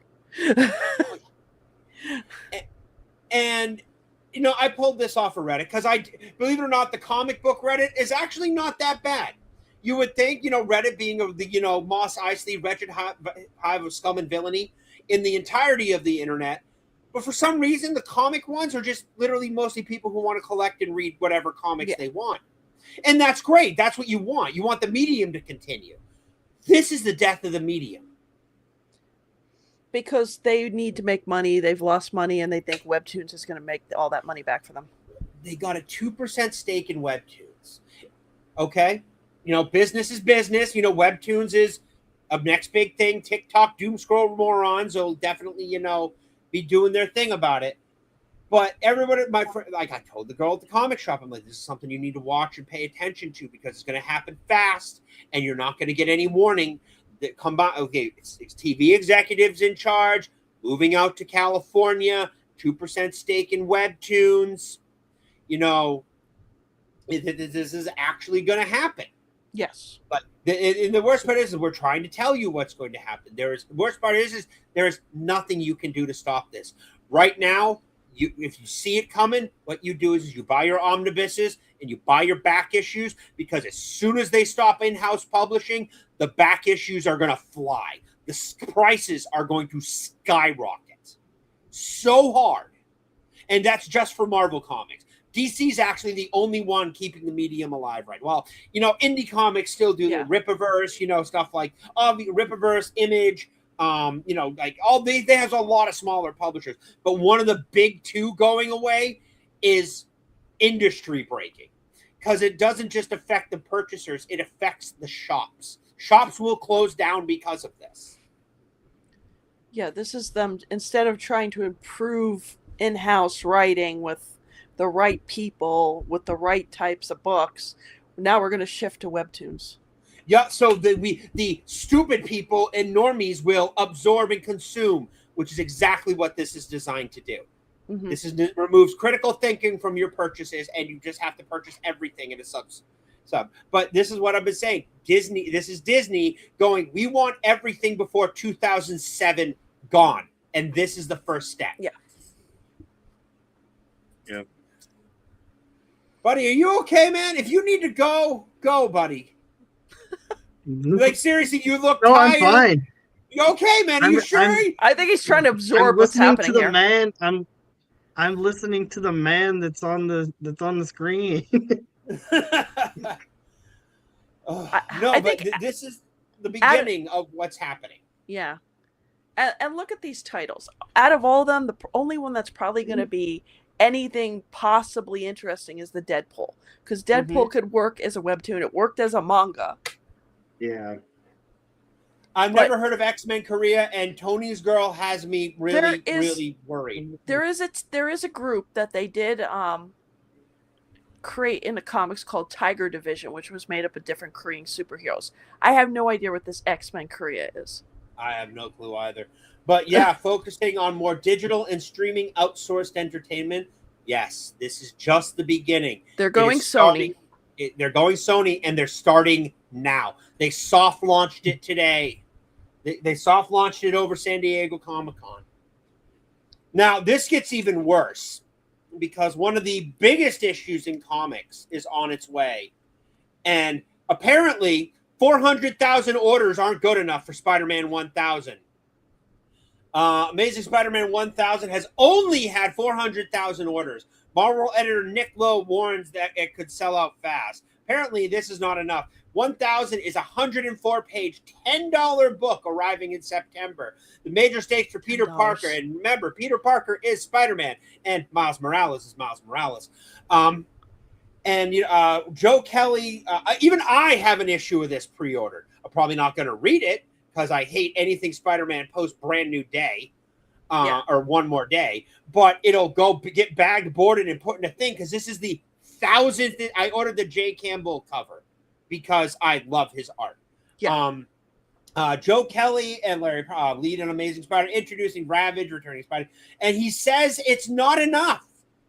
Marvel's next big thing in the panel Comic-Con is Spider-Man editor Nick Lowe told the audience that upcoming Spider-Man only had 400,000 orders, and that is not enough, assuring them that that even at $10, it's going to sell out fast. Yep, that's not enough because you're going to sell out fast enough. Really? Then why aren't you telling people and hyping it up more? Why aren't I seeing trailers for the comic book like everything else? I didn't even know about it. I found out about it. Yeah, we've chit-chatted about it, but no, this is like, it's not enough. It's going to fly off the shelf. Good.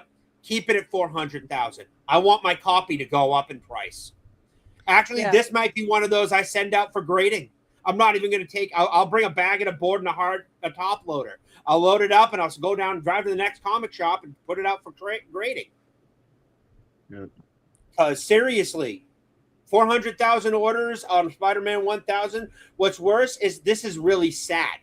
This is also unbelievably heartbreaking that we only have 400,000 orders for arguably the most recognizable superhero on the face of the planet.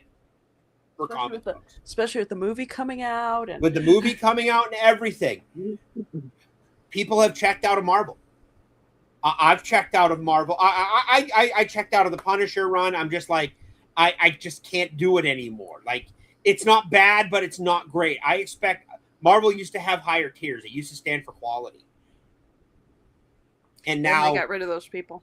Then they got rid of those people and for activists. On the upside, I did get that dumb cow who, the dumb blue-haired liberal cow who freaking decided to say Charlie Kirk deserved what he got. For the Red Hood stuff. Yeah, they had two, I went in the day of, like everything went down. I went in the day because it was New Comic Book Day. And I went in and they still had her issues on the shelves. And I'm just like, I'll take these two. I didn't even read them. I bagged them, I boarded them, and I tucked them in. Worth about $150 each now. And I'm like, score. But I'm just like, gosh. And I mean, This should be a red bell, but he's acting so like if he's like that's not enough, he's like ha ha ha, you're gonna learn your lesson. I'm like, no, you don't care that it's not enough. You don't care that the 400 because he knows, like I said, everything is shifting, and they don't want the comics to sell. He's probably secretly giddy with glee. Disney only cares about the movie rights. And they want everything to center around Marvel MCU is going to be the focus in after 2030. That's all it is. All the comics will stem off the MCU. Everything will be MCU. And they freaking Disney hates that back issues exist. They hate that the trades exist. Anything before them because they can't break into your house and take it. Because if they could, they would. And they'll probably eventually just stop publishing individual issues. Well, they'll stop publishing individual bits, but worse is they'll stop publishing the omnibuses. All the Marvel omnibuses will eventually go away. I think, though, when things start finally hitting them, and because the movies aren't, you might make money on Doomsday. They're probably going to make money on Doomsday and Spider-Man, but most of the other ones are not making that much money on. And then I think that's when you'll see them like rushing out the omnibuses. Well, they have they'll put out omnibuses and then they'll stop publishing them. They'll just stop it. Go ahead. I've stopped buying everything else right now, and I'm trying to buy everything Marvel for the next I don't even know how long. I want to get Old Man Logan. I got some Marvel stories I want to read. Old Man Logan, House of M. Some pretty key stuff. Yeah, I don't.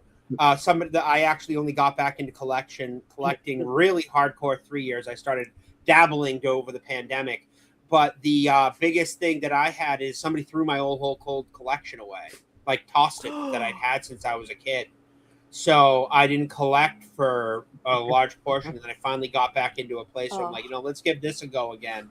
And here I am, 6 short boxes and growing, and I have some bangers. I just sent out X-Men 141 and 142 for grading.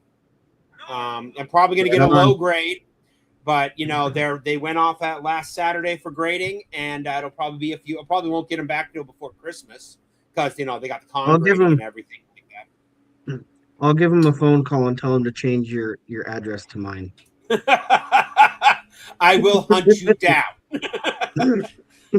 No, I got lucky and I bought a rent. My neighbors needed some help with some cash. They were a little short on rent, so they offered to sell me a box of comics. And it was like 70. We need like $60. I'm like, I'll take it for 70. So I got it. It had first appearance of Dark Phoenix, first appearance, second appearance of Dark Phoenix, 141, 142. They were beat to hell and everything. But it was one of those things. The first Kitty Pryde joins the X-Men and Cyclops leaves the X. Some really key books. And I'm like, okay, technically, while I did pay $70 for the thing, I only paid $1 for these. So I can justify getting them graded. So I sent them out. Those are they're almost 50 years old, and those need to be, even if they're not worth a lot, they need to be preserved. So I sent them out. Yeah. I got some autograph books I want to send out and stuff. But no, they'll definitely get back. But this is just Disney. Disney doesn't care if the comics sell. Because what happens when comics fail to sell? They up the parks and the price at the parks. And it was crazy. I was down in Florida in March, end of March, and I went to MegaCon and I went to Universal. And before I went, I'm like, well, I could go to Epic Universe or I could go to Magic Kingdom. Well, Epic Universe is cool and everything like that. I think everybody should experience Magic Kingdom once in their life. And I justified myself out of it because all the characters that you would have wanted to see as a kid aren't there. You will not run into the gummy bears, dude. You won't. And I'm like, you're right. So I went to Epic Universe, and I'm really happy because the price for the ticket for Epic Universe was $200 for a day. I'm like, that's up there, but it's a brand new park. Okay. Day pass for the Magic Kingdom was $250 before taxes. And I'm like, dang. Really happy. I'll get there eventually. I know I will. But yeah, and then you gotta download an app at Disney. You gotta download an app. Book your ride. I don't do rides. It's mostly I walk around a lot, and Okay. and I get a lot of steps in. The only reason I love going to Universal is because the Blues Brothers play there, and I actually wear the fedora and the shades when I go to the parks. Love me the Blues Brothers, and I'll sit around. You'll see my fat ass shaking your tail feather all the way around that freaking thing when they start singing. But yeah, no, this is, I don't even care about the main story of this. I just wanted it for the posterity purposes because this is probably going to be one of the last big Spider-Man books they ever put out. I like the classic look of the. I do like this. This is very the curved leg. I like that. That's cool. Curved leg, the webbing under the thing. Yeah. No, but Spider-Man 1000 also includes backup stories by Dan Slott, Bendis, Frank Miller, Nolan Howell, and more. This is a 104-page chunky book. Yeah. And That's why it's $10. yeah, 400,000 orders are not enough. No, because that doesn't mean a lot of people do it. 400,000 orders. How many of those are variant covers, and how many? I'm getting one issue of it, a single issue, because at $10, that's all I'm willing to shell out for a single issue. But how many of those are variant covers? How many of those? Because you have, oh gosh, this comes out when? September. What I love about League of, come on, piece of crap. What in the hell is wrong with you? Thank you. Mouse has been acting up lately. September 16th. Okay. All right.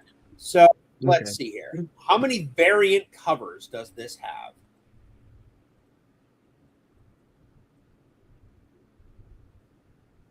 Probably a lot. Probably, because that's how they're going to try and make the money. So I did order. Share this time. So this is the cover that I ordered. I just think it looks good, and honestly, this one might actually end up going in a. This one might actually just end up going into one of those nice little comic frames and get tucked on the wall. Yeah. But these are all the variant open order covers that they have for this book. Yeah, a lot. And then we got the incentive covers. I would love, the J. Campbell Scott 1 in 2000 Virgin variant, but that ain't happening. Right. But all those extra covers, everything like that. How many of those are maybe people are buying 1 or 2 copies of it? Probably. But what I'm wondering is what else releases that day? Uh-oh. On the 16th. All right. So this is my personal pull list. An Absolute releases that day. And Marvel has honestly always ended up losing to Absolutes, even with their number ones. Okay. So we have an Absolute Green Arrow number 5 going up against Spider-Man number 1. Honestly, among all these, I'm more excited for my Dark Knights of Steel issue 3. Because this series has no good to be as right to be as good as it is. I was shocked at how good this was. I just finished All Winter, and it is a Viking Deathstroke story. Oh, okay.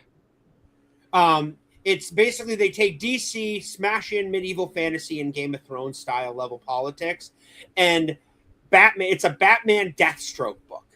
Oh, okay. But with Deathstroke as the focus, and Deathstroke is working for Vandal Savage, a Viking warlord. And I'm like, why is this so good? This shouldn't work, but it works. And I can't do it justice. This is one of those comics I recommend everybody read. Because it is just a great action Is comic. Snyder on that too? No. Dark Knights of Steel All Winter was written by let me check my. Because wasn't the original ones by Snyder? No, Dark Knights of Steel was written by Tom Taylor. Oh, Tom Taylor. But All Winter is written by Jay Kristoff, and Tom Taylor does have a thing in it. They actually introduced. When this trade paperback came out, they snuck an issue in that introduced Aquaman. That introduced the Aquaman into the universe. So now in the Dark Knights of Steel 2, we have the Atlantis playing a third kingdom, playing another kingdom that everybody has to contend with. The art is by Trisso Cons, and it's good. You wouldn't think it would be that good, but this book has no right to be as good as it is. And the trades are out. Like, these are not hard to find trades. And the original, it's a sword and sorcery DC universe. And man, let me tell you, Clark still is Clark, but he's a whole new kind.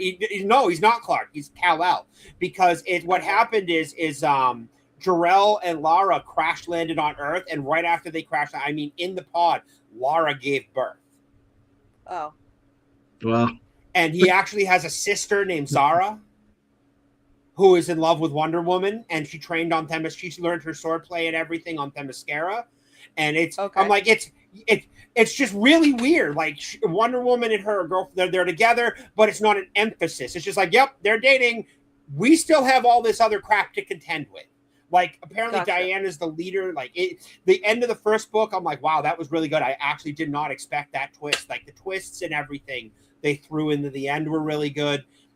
And they came out with All Winter, and I'm like, okay, I'll put off reading this. I kind of got other things to read. I read it, and I'm like, I really should have read this sooner, because this is very, very good. And yeah, I'm actually trying to hunt them down for hardcover. Like, the hardcover went out of print 2 months before I got them, and I'm like, damn it. So yeah, no, Marvel sucks. Screw you.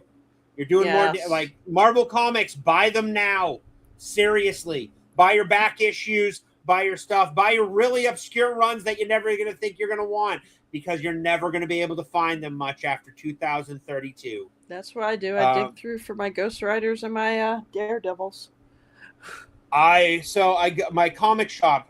There's a guy in my comic shop named Paul, and he sits there and bags and boards and prices the back issues and collections that they buy.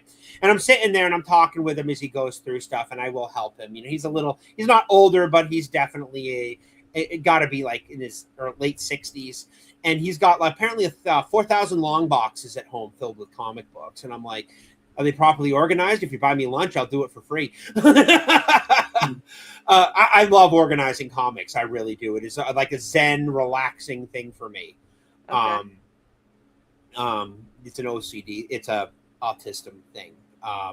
But we're talking. He's going through the collection, and they pull out the Ghost Rider #1, Danny Ketch and Near Mid, and it got put up on the wall for $30. And I'm like, I actually looked at him. How much is that?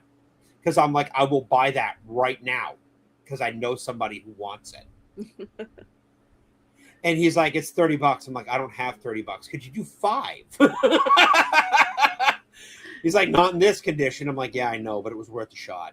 But no, they unfortunately they don't do fair market value. They do the comic shop markup, so the dollar books are $6 and everything like. And I get it, you got to keep the lights on, but at the same time, they're dollar books, you know. But yeah, what else do we got today? Well, absolute. You know what we got. All right, well, got some DC Next Level news. If you don't know what DC Next Level is, you might be a bit behind. I don't know what you read. DC Next Level is they're taking more of the low-key obscure characters and putting their big-time writers on them. They let me give you an example. They put W. Maxwell Prince on Deadman. Okay. So we got the writing and artist team that did Ice Cream Man on Boston Brand. Okay. And it is selling out. It is fantastic. So they're taking these low-key characters and being like, hey, here's a story about them. And there's no jumping in. They're not part of any real continuity. They're just this really cool 6 to 12 issue run. Oh, the first couple pages will give you a backstory about the character. That's all you need to know. And then you can segue right into the story. And they did it for Lobo. They did it for Boston. They did it for, let's see here. Lobo, Zatanna, Deathstroke, Firestorm, and they got some other ones flying out, but they announced the last big 3 that were announced this week, and that was Shadow of the Bat, Jonah Hex, and the Demon. Now, I have my pre-orders already in, but Shadow of the Bat is not something I would really want to read, given who's writing it. Who's writing Shadow of the Bat? Dennis Camp and Xavier Rodriguez are writing the Shadow of the Bat books, which is apparently taking place in the main continuity. Part of the canon Let's see here. Bleeding Cool, certainly strong. Now it's definitive, announcing the Gotham panel at San Diego Comic-Con minutes ago. Denise Camp and Xavier Rodriguez, fresh from the award-winning Absolute Martian Manhunter. Yeah, that's another reason I'm not reading it. Reuniting for the DC Next Level title announced last year, Shadow of the Bat. Part of canon, it sees Bruce Wayne Batman dealing with a large factory of explosions at the Ace Chemical Factory, and the same one that created the Joker and released psychogenic chemicals. Batman has to go and deal with new threats that came out of it. Yeah, this just, oh, good Lord. I mean, not a big Batman guy to begin with, but I can't see these guys tackling Batman. Everything okay, nerdy girl? Yeah, it is. I was just calming my dog down because I think he's trying to say he's got to go out, but he's falling asleep. Oh yeah, mine's so I got a tote top on the ground. I used to put his water dish on, and I moved the water dish behind me. You can probably see it right there. But he now lays on it to keep cool because it's not the carpet. So yeah, I don't know. I like the writing and everything, but Denise Camp did something really dumb. And, missed again when it came to our current sitting president. I don't care if you did that for Obama. I don't care if you did that for whatever sitting president. You don't do that. That's a man.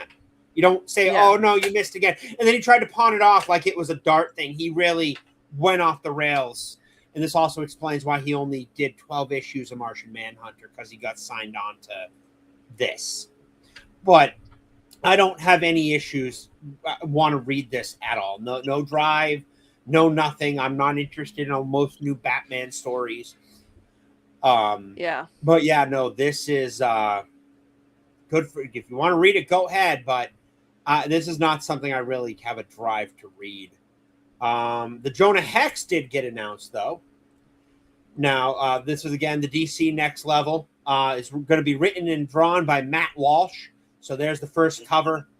That still looks freaking awesome. Cool. Definitely it's Jonah Hex is a supernatural Western. Yes. He's a master marksman. He's got minor shaman powers from Native Americans. But what my worry is they're going to cut out one of the most important factors of him, that he's an ex-Confederate. He wasn't fighting for the North. He was fighting for the South, and this takes place post-Civil War. And that's problematic. Oh, boy. And I will say, I like this art. It's dark. It's gritty. It's a lot of shadow, there's detail, but not enough of it. So it leaves you guessing, that just looks absolutely fantastic. Oh yeah. Like that great gritty Western that we used to get. That just looks absolutely fantastic. Western comics should not be clean and crisp art. It needs to have a little bit of the grit on it. But no, that looks absolutely fantastic. Michael Walsh. What else did Michael Walsh do? I don't know. I'm not sure. I don't. He doesn't sound familiar to me. So no, he must be one of the newer artists. And amongst all the crap that is put out these days, there is some really good off the rack comics if you actually pay attention to things, and that's what I try to cover on this channel, is those crazy off the rack comics that most people don't cover but definitely deserve the attention. Apparently there's, like I said, Gingy said it earlier, Cody Ziegler has officially announced a new static comic for next DC Next Level Phase 2. Static series following confirmation of earlier DC Next Level hints and ads. Milestone breakout heroes on the line. Ziegler brings in Marvel hits like Miles Morales, Spider-Punk, Deadpool to his incoming Static run. So yeah, that's fantastic.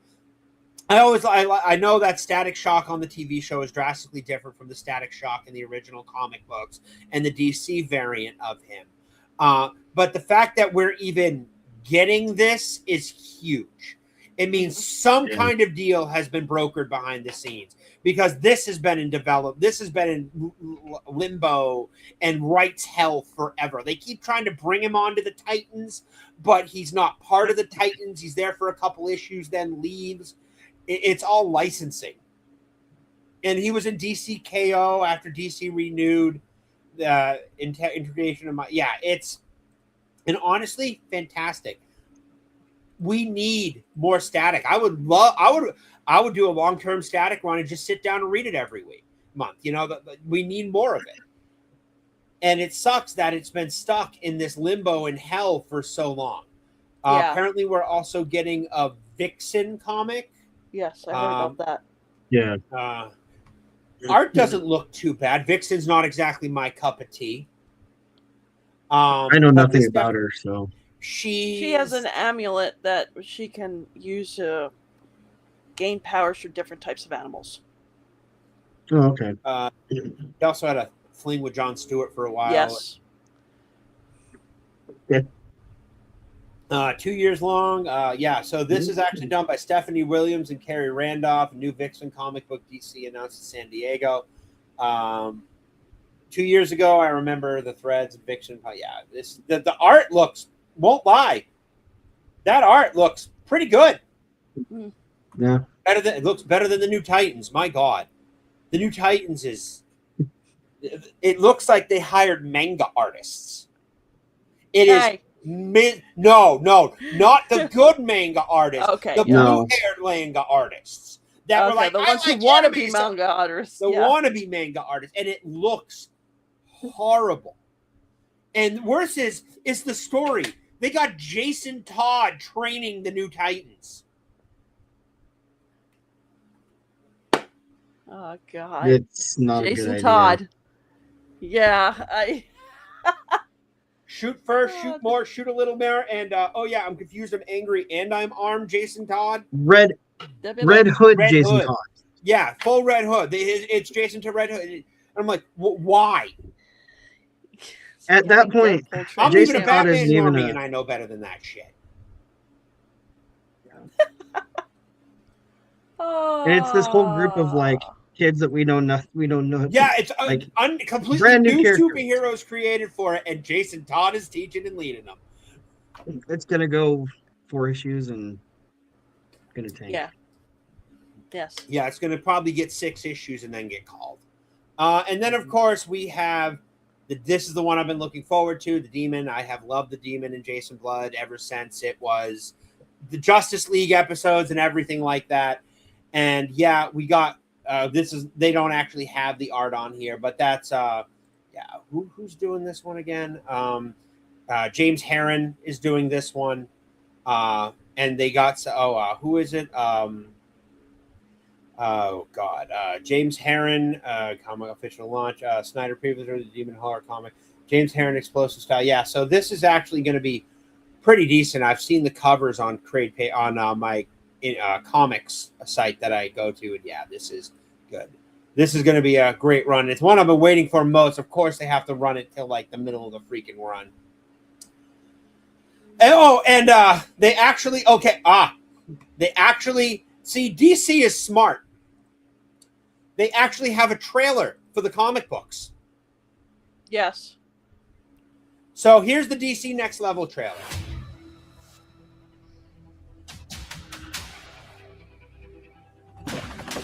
There's a Deadshot one-shot coming out.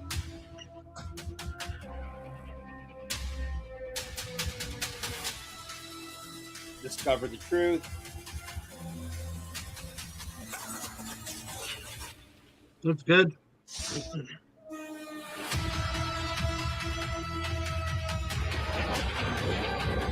This is the Titans. That's the Titans art. Yeah, gotta love the Red Hood mat, the Robin there.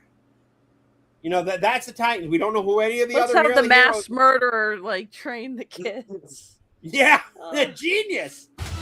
Well, it worked for Damian. Why can't it work for Jason Todd? Because he is more messed up than Damian, which is really horrible to say, but it's true. See, yeah, there it is, right there. Look at that. Yeah. Gotta love that DC team. There it is. Yep. We gotta make everything look like K-pop Demon Hunter. Yep, that's what it is. K-pop Titan Hunters. Cover fan favorite. Starting It's bringing back Doom Patrol. Okay. Doom Patrol, I'm not a big Doom Patrol guy, not a pull list, probably a trade buy, but this actually looks pretty cool. The sad thing is that Lightning Lad is in this, and I really like Lightning Lad. I'm sad that I don't. He hasn't been in comic books in like I think 20 years. Legion of That looks pretty Superheroes. cool. Legion, Gingy's Joshua excited for Williams. Legion. Oh, I was thinking. Never mind. I'm thinking. Yeah. No, Legion of no, Superheroes, I'm Lightning excited. Lad's in Legion. You're happy. Yeah. Okay. Yeah. Next Generation fights back. Teen Titans. Oh, Coming to a webtoons near you. yeah. The world's strangest superheroes return. I kind of like the art on this. I like the art on Doom Patrol too. This looks really good. It looks decent. I can't do any new runs. If I could, like, I need like late at night, I'll be scrolling through the weekly releases, and I'll be like, that looks really good. That looks cool. They did a Sleepy Hollow prequel comic that is getting rave reviews. It's all about the stepmother who summoned the Horsemen and how she became a super powerful witch, and it's a period piece set in it. And I'm like, I want this. When does the trade come out? Why does the run end in like 2-3 months and the trade doesn't come out till May of next year? That's at least Image gets that right. I'm serious. Like, oh my God, Battle Beast ends 2 weeks later. Trade is out. Doom Patrol.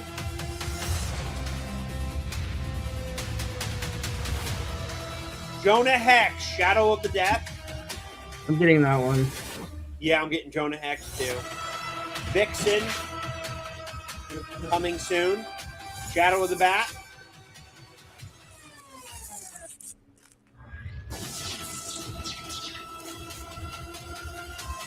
Hell yeah. I'm sorry. That art, whoever did that art of Static, That's pretty cool. that looks great. Yeah, it looks awesome. Like, seriously, just looked fantastic. Do more than one frame.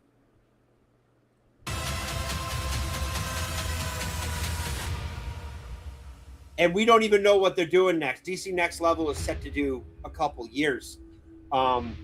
Snyder confirmed that Absolute's running first Batman. Absolute Batman is running 50 issues to set foundation. It's confirmed for 50 issues, and they're just hitting 25 in a couple months. So we have at least another 2.5 years of Absolute Batman on the way. So that's good. May not like it, but it gets comics, gets people looking at the racks, because even I walk through the racks of my comic shop when I go in on Wednesdays. You never know what. I found a Western comic based off of a book, which actually led me to wanting to buy the books. Because, you know, comics can only do so much. Novels actually add a little bit more in-depth and mental for the characters. But no, yeah, that looks absolutely fantastic. All right. I still have more Absolute stuff to go over. We have a whole slew of Absolute stuff that was announced. But it's getting late, so we might as well get the hard part out of the way. Let's do it. I know why you're all here.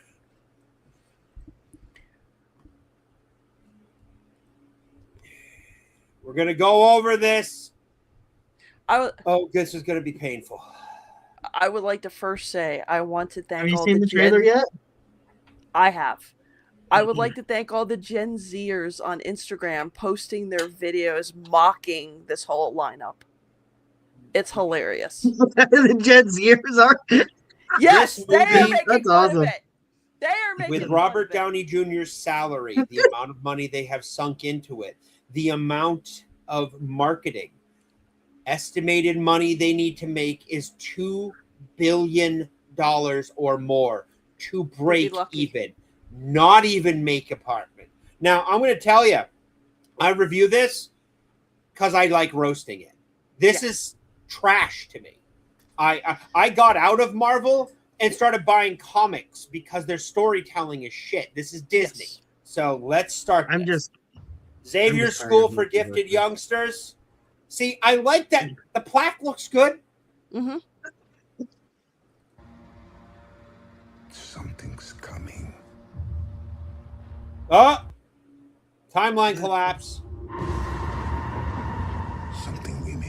People are theorizing that was Tobey Maguire's universe that blew up. Yep. Yes, yes. So, and yeah. who does it isn't who you think it is.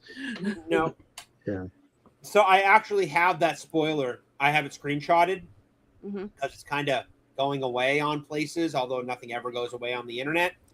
And honestly, if I actually had gone to see this and saw them kill Tobey Maguire within the first 10 minutes of the movie, I would have got up, walked out, and wanted my money back. Yes. This is Marvel saying, we don't care about the old shit. We're going to destroy it and do whatever we want with it because we are Disney. And I have to add on to that later. Go ahead. Because there's a character who pops up near the end, and that's exactly what I think they brought him back for. Yeah. Okay, so all right. So Doom. Suit Armor looks looks great. good. Yeah, it Doom does. looks great. I don't like the actor because it's a Tony. Because what it is, it's a Tony Stark variant. That's all he Sounds- is. Enemies are going to be A Tony confused. Stark variant. What do you think about the Latvian accent, though? I think it's crap, and they should have freaking went with another Nicola Walter Koju, who played Jaime Lannister in Game of Thrones, would have done a good Doom. You know, John Hamm would have done. Mads Mikkelsen would. Yes. Mads Mikkelsen would have done a good Doom. Anybody else? They brought Robert Downey Jr. back because they're honestly trying to bank on him. It's Iron Man. He's back. No, he's not back. He's in his this is a Hail Mary. If this doesn't go, this is basically what. Where the hell is it? Where's my media asset? This is basically what this is. It's a bold strategy, Cotton. Let's see if it pays off for him. Seriously. Yes. This is it. If this doesn't do well, it doesn't matter how many more movies they have planned. Seriously. It won't matter. But the armor, I'll give it this. The set pieces actually look good. Out of all the stuff, Yes. looks fantastic. Here's the intro. Oh, Avengers Tower. The worst part New about this Avengers. It's New Avengers. The worst part about this is there is zero buildup. Doom needs more buildup. Yes. And I argued with that pivoted on X recently. You pivoted and course corrected because of a guy's thing. You recast Kang. That's what you do. That's not hard. You recast There's so many Thunderbolt variants. Ross. There's so many variants. You could have recast him as anybody. They could have recasted T'Challa. They could have done so, but you recast. No actor is bigger than the movie. And this is where the issue is. This isn't a Avengers movie. This is a Robert Downey Jr. movie. And you're banking on it. And that's why I keep saying this feels more like an Age of Ultron instead of the Endgame. Yep. Or and Age of Ultron was a great filler Avengers movie that brought in people. I mean, I didn't think it was that bad. I didn't think it was that great either. It was a comic movie, which is not horrible.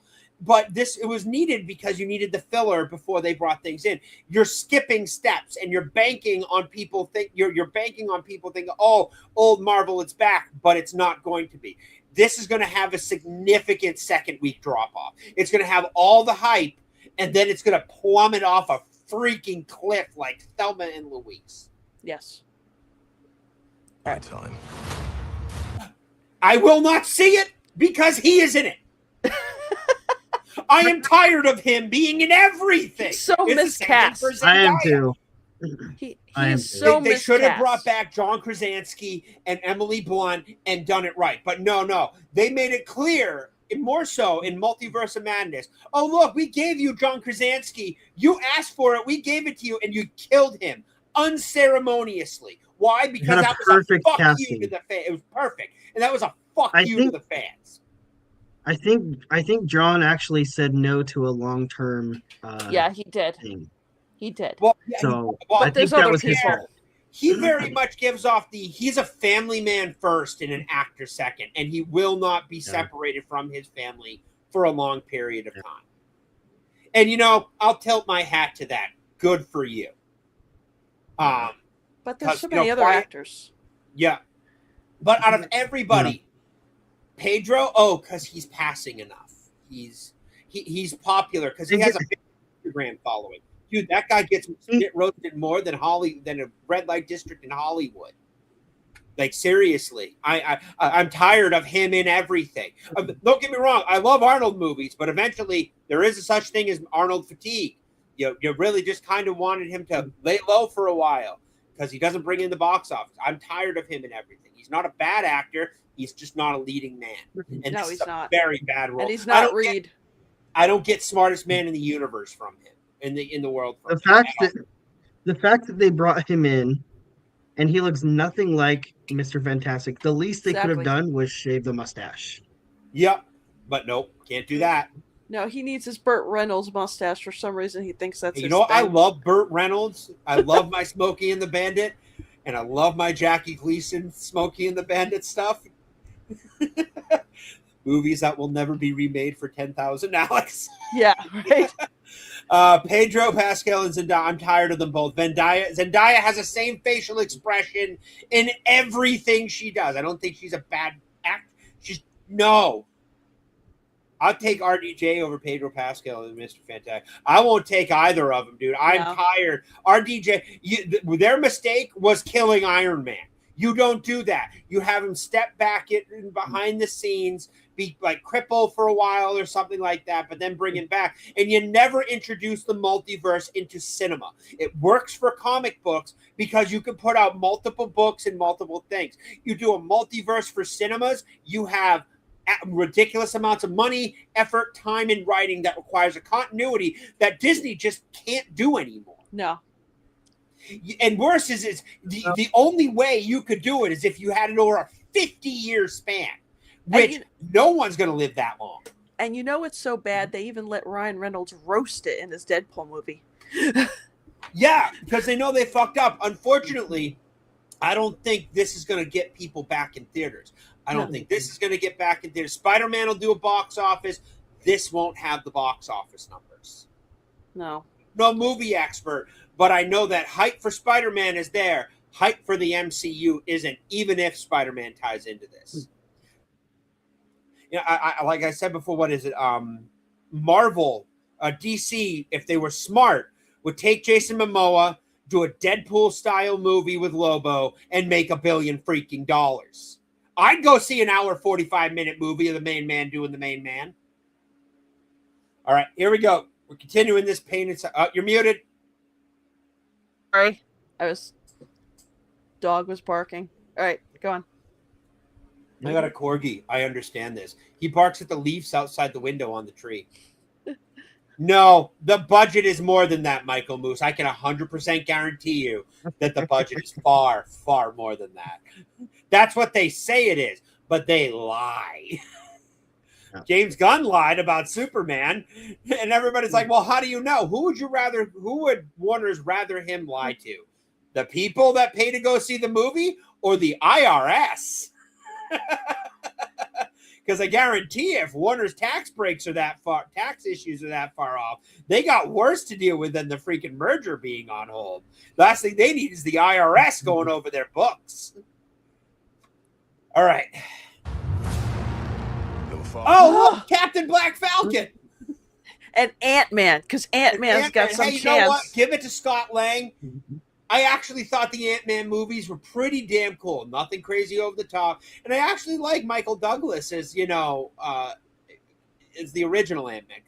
I wish they would have had Scott Lang be the main Ant-Man, but yeah, honestly, and don't get me wrong, I love Bucky. I think he's great. But they sidelined him. They don't know how to do him. They sideline him, and every time he goes to be badass, they're just like, "Oh, we're taking your arm away." Yeah. Or we're gonna do a movie of a team that you currently lead in the comics, and we're gonna make it all about Yelena. And he was supposed to have the shield originally, but DEI. Yeah. Captain Falcon. I pointed it out to Gingy a couple weeks ago. If you actually pay attention to Falcon and the not Winter Soldier, Captain Falcon, Brave New World. Yeah. If you actually pay attention to the fight scene with the Hulk, he should be dead 10 times over. Like, yes. When he has the wings over him, I'm like, okay, Wings are over you. You have a full rampaging Hulk. Okay? Even if the vibranium wings absorb 99% of the energy, the sheer force of gravity pushing you in, and the ground was splintering around him. He was on his human legs. Not super soldier, by the way. He didn't take the serum like a little bitch. And his legs should be broken. He should be crippled in every sense of the word. Oh, Frank didn't get shot. The bullet went through and through, and he magically healed it. It doesn't matter. And vibranium, they did explain vibranium's limits. It has a limit to how much it can explode. And it's not adamantium. Sorry, it's not adamantium, and it expels the energy afterwards, which makes it extremely dangerous if you don't release it before that. So he takes that. You see it happen with T'Challa. He gets hit, and all of a sudden he explodes and knocks everybody around him down because he just couldn't hold the energy. The Hulk, a rampaging Hulk, not peaceful Hulk. I'm talking borderline world breaker Hulk. Yeah. It was ridiculous. It was the most ridiculous movie ever. Oh, he got it because he's black. Yep, pretty much only reason. Plot armor. Plot armor. Okay, we got Thor. Okay. Now, I won't lie. Nice to see Thor back. Yeah, that's the most Russian thing I've ever seen. More importantly, John Walker did nothing wrong. Want to put that out there right now on the record. He is a soldier. You hired a soldier to do soldier stuff, and you get mad when soldier does stuff. You were mad because he got seen doing it on camera. He killed a terrorist. He did nothing that killed active military personnel. He did nothing wrong. All right. There's Fantastic Four. I don't like Ben Grimm's casting. I think Evan Michael Fox is a great actor. Who they should have got was a guy who played Russo from freaking. He should have a heavy Brooklyn accent. Yes. Heavy they should have played who played Russo in Reacher. That's who they should have got. He looks amazing. Thing. He looks. It looks amazing though. Yeah. Does not matter. Great. He's still dressed out as something from the late 60s, but he looks great. Here's my other thing. Like, somebody else saw this image, and they're absolutely right. Like, they're like, all I can make out is Thor and the Fantastic Four, because everybody else is just in dark clothing, and nobody stands out. Midget Black Widow, right there, right up Gingy's height. Widow? Yeah. Gingy's height right there. And I like John Walker. I actually like he's got the serum. He's got a more improved serum than Cap, which makes him far more dangerous. But he doesn't have the tech. Give him a little speed. Let him be Captain America. He's a soldier, remember. He's a decorated soldier. That's why he was chosen. All right. Than all of us put together. Oh my God, he's more dangerous than all of you put together. They are insistent on making Thanos a least threat. I'm sorry. Doom is absolutely terrifying. I can never deny the power of Doom. It is unstoppable. He's a sorcerer. In Thor's defense, he's looking at this team. Oh yeah, I'll give it to Thor on that. Yeah, he's like, you're powerful than all of you. Absolutely. So Doom, I'm sorry, they should have done more build up for Doom. The power, like a Thor speech isn't doing Doom justice. And that's out of all the villains I have wanted to see Doom in the MCU. And it just keeps being let down after let down. Like, we should have gotten hints of Latveria. We should have gotten hints of exactly a Doom trying to take over the world. He's a master sorcerer that rivals. Yeah, he's a master sorcerer that rivals Doctor Strange. His tech level is beyond Tony Stark's. He is unbelievably vain, and he goes to hell once a year to fight Mephisto for his mother's soul. He is terrifying, but not as terrifying as the Mad Titan Thanos. I'm sorry, he's not. And while he is all those things, because Thanos didn't do what he did. Doom is ambitious. But he's cold. He's calculating. Thanos did what he does because he simps for fucking death. That's why he snapped. He wanted to get Death's attention, to show Death how much he loved her. Mm-hmm, and that's why he snapped the universe out of existence. Thanos in the comics is a simp. But honestly, a terrifying fucking simp. Oh God. I have the first This four might- of the Infinity Gauntlet. That George Perez cover is. All This right. might be a hot take, but can we for once get Thor with the long hair, the long Yeah, locks, I don't know and, why they the, cut and, it the, again. and the helmet? And the helmet. Yes. We only got the Like, helmet. Yeah, make we him got look that like- in the first movie. And, you know, I was sitting here thinking about the Thor movies and how bad they were, but I can't knock the first Thor movie. I can't. No, Kenneth Branagh knew what he was doing.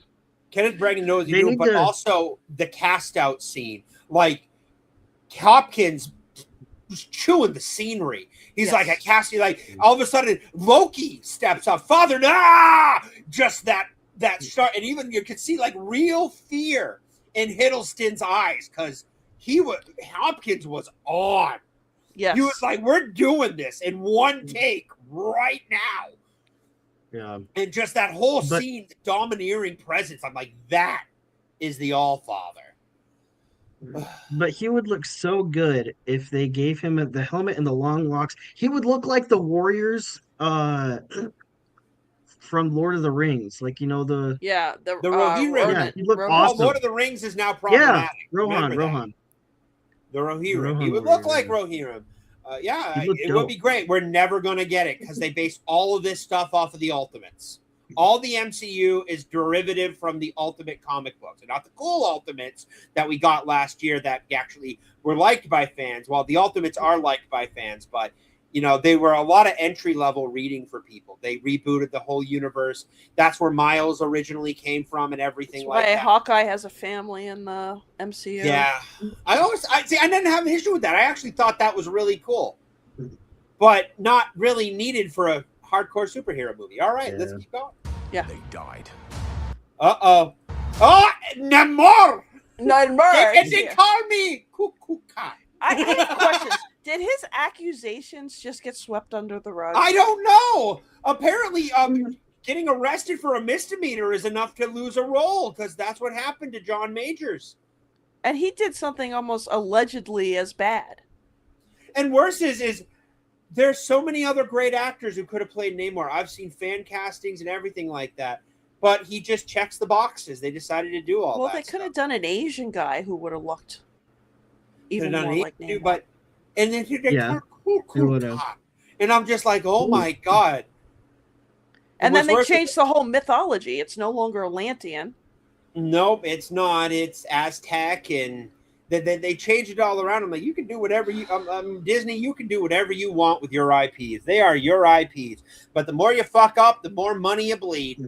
Yeah, exactly. But Have you noticed though that they toned down on the Aztec thing? Do They you remember did. what he I looked like saw in the Wakanda tweets. Forever? they're trying to walk it back to sucker people in again. But then you got the normies on there going, you erased his ethnicity. Yep. No. How I respond to that is, yep, I'm racist, I'm sexist, I'm misogynist. What are you going to do? Come on. What are you going to do now? They're You think erasing accusing his me of something? Mexican lineage. I'm like, Mexican lineage. Worse is Namor is more ruthless than T'Challa from Wakanda. He Yes. is more ruthless. He is on the Illuminati for a reason. He is the first mutant, technically the first mutant in Marvel Comics. Yeah. yes. And he's older And- than Marvel. He's older than Marvel. And this is not him. He's just an arrogant king here. Yeah. Black Panther. We'll never Michael, recast I know you T'Challa. don't care about Doomsday, but Carrie and I have been waiting all week to sit here and annihilate this trailer. Hated So that movie. please hang out and listen. The 90-pound Black Panther. The 90-pound little black girl is suddenly the Black Panther. You know, and she didn't take. I don't think she even took the heart-shaped herb. No, I don't. They made something. Yeah, so they gave her a super re- soldier serum. They don't really Yeah. seem to get it that the heart-shaped No. herb. So they Go ahead. they like cloned the heart Yeah. shaped bird. That's what they Oh, I don't know. I never saw the movie. We don't give it to I- M'Baku, awesome. though. We give it to her. Dude, M'Baku was, oh man, M'Baku would have made a great Black Panther because he would have actually done some, I can't, got to have the 90-pound black girl.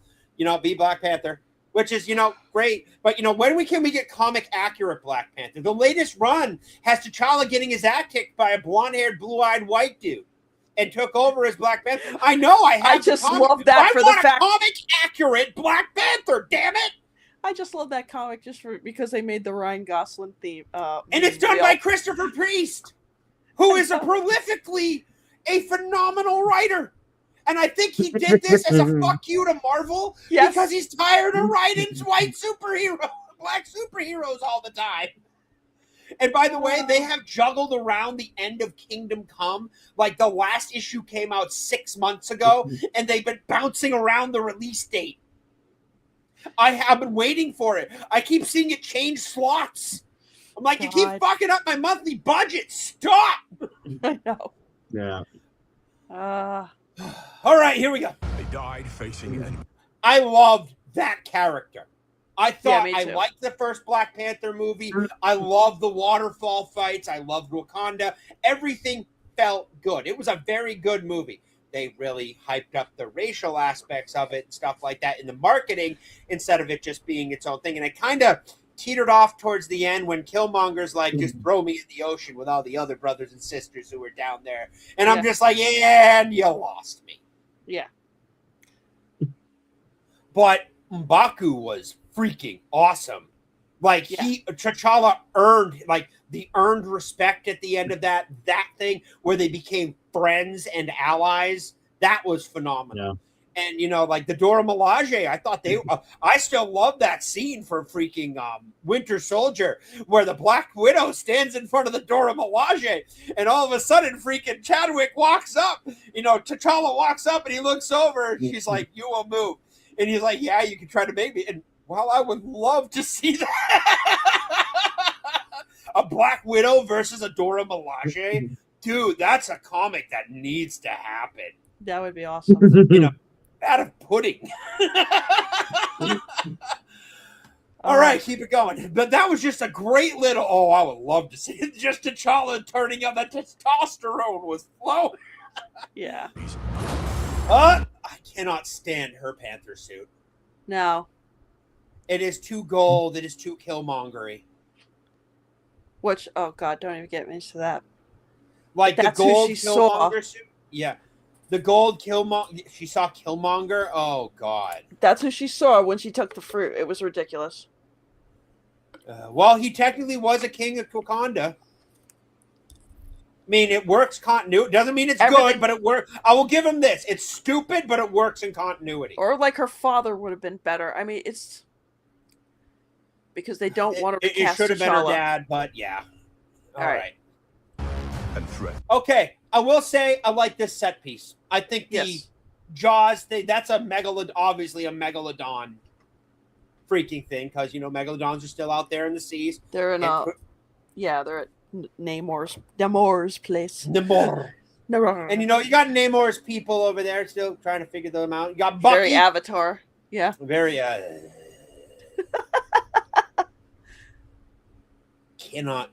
think in terms of graphics and computer generation and motion capture and everything, Avatar is amazing in the technology leaps and bounds it got. I think the movies are stupid. All right, here we go. All right, Thor, where is he? This is what I'm wondering. Wait, go back. Right here? No, right where that statue was. I was trying to make out the statue.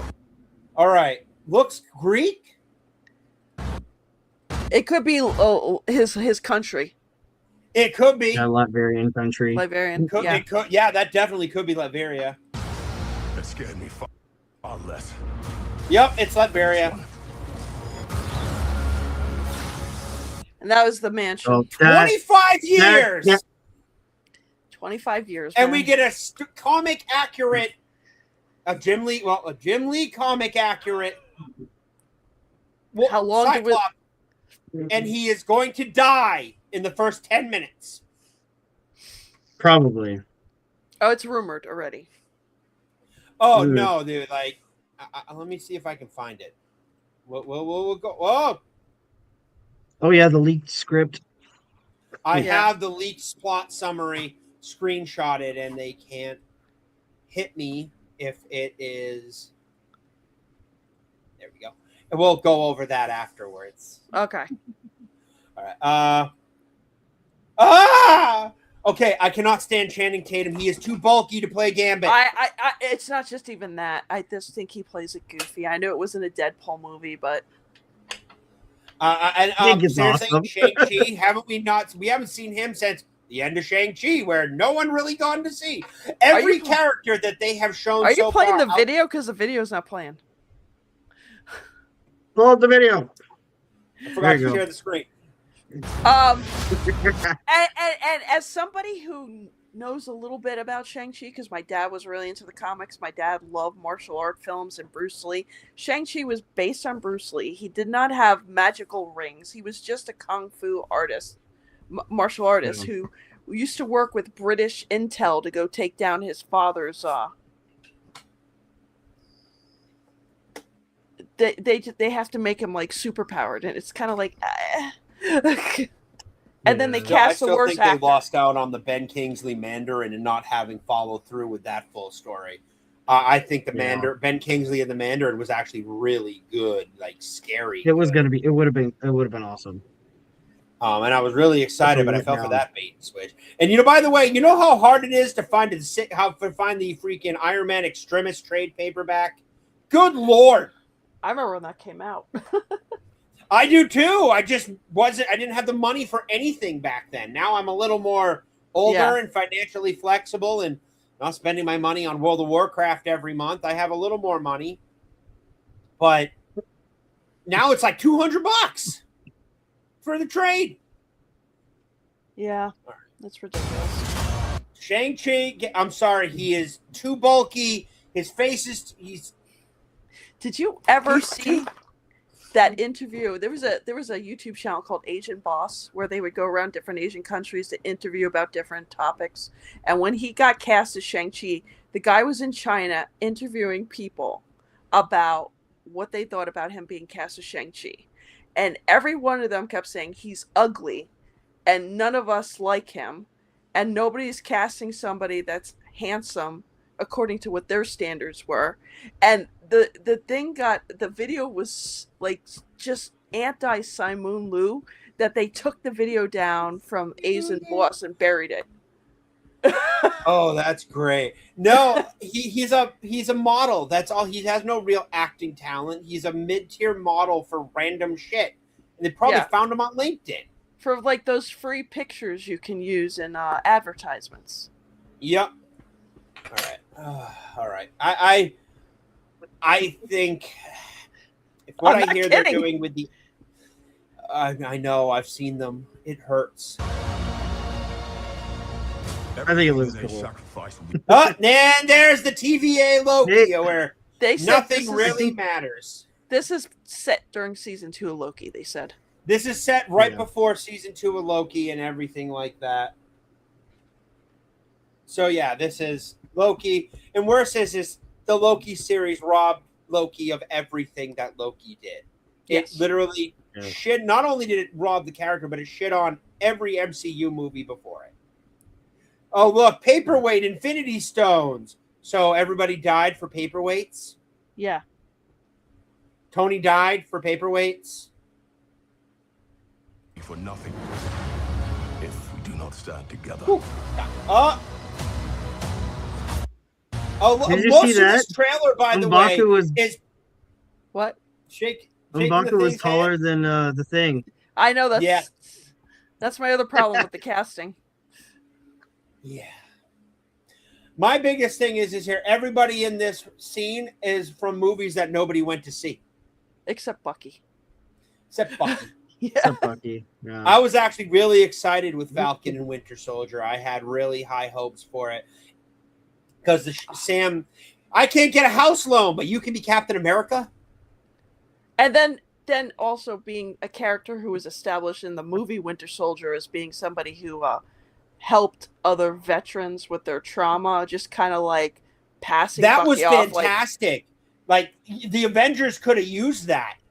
They really could have used that. Here's the guy who definitely needs that, and he just keeps like trying to stay away from him.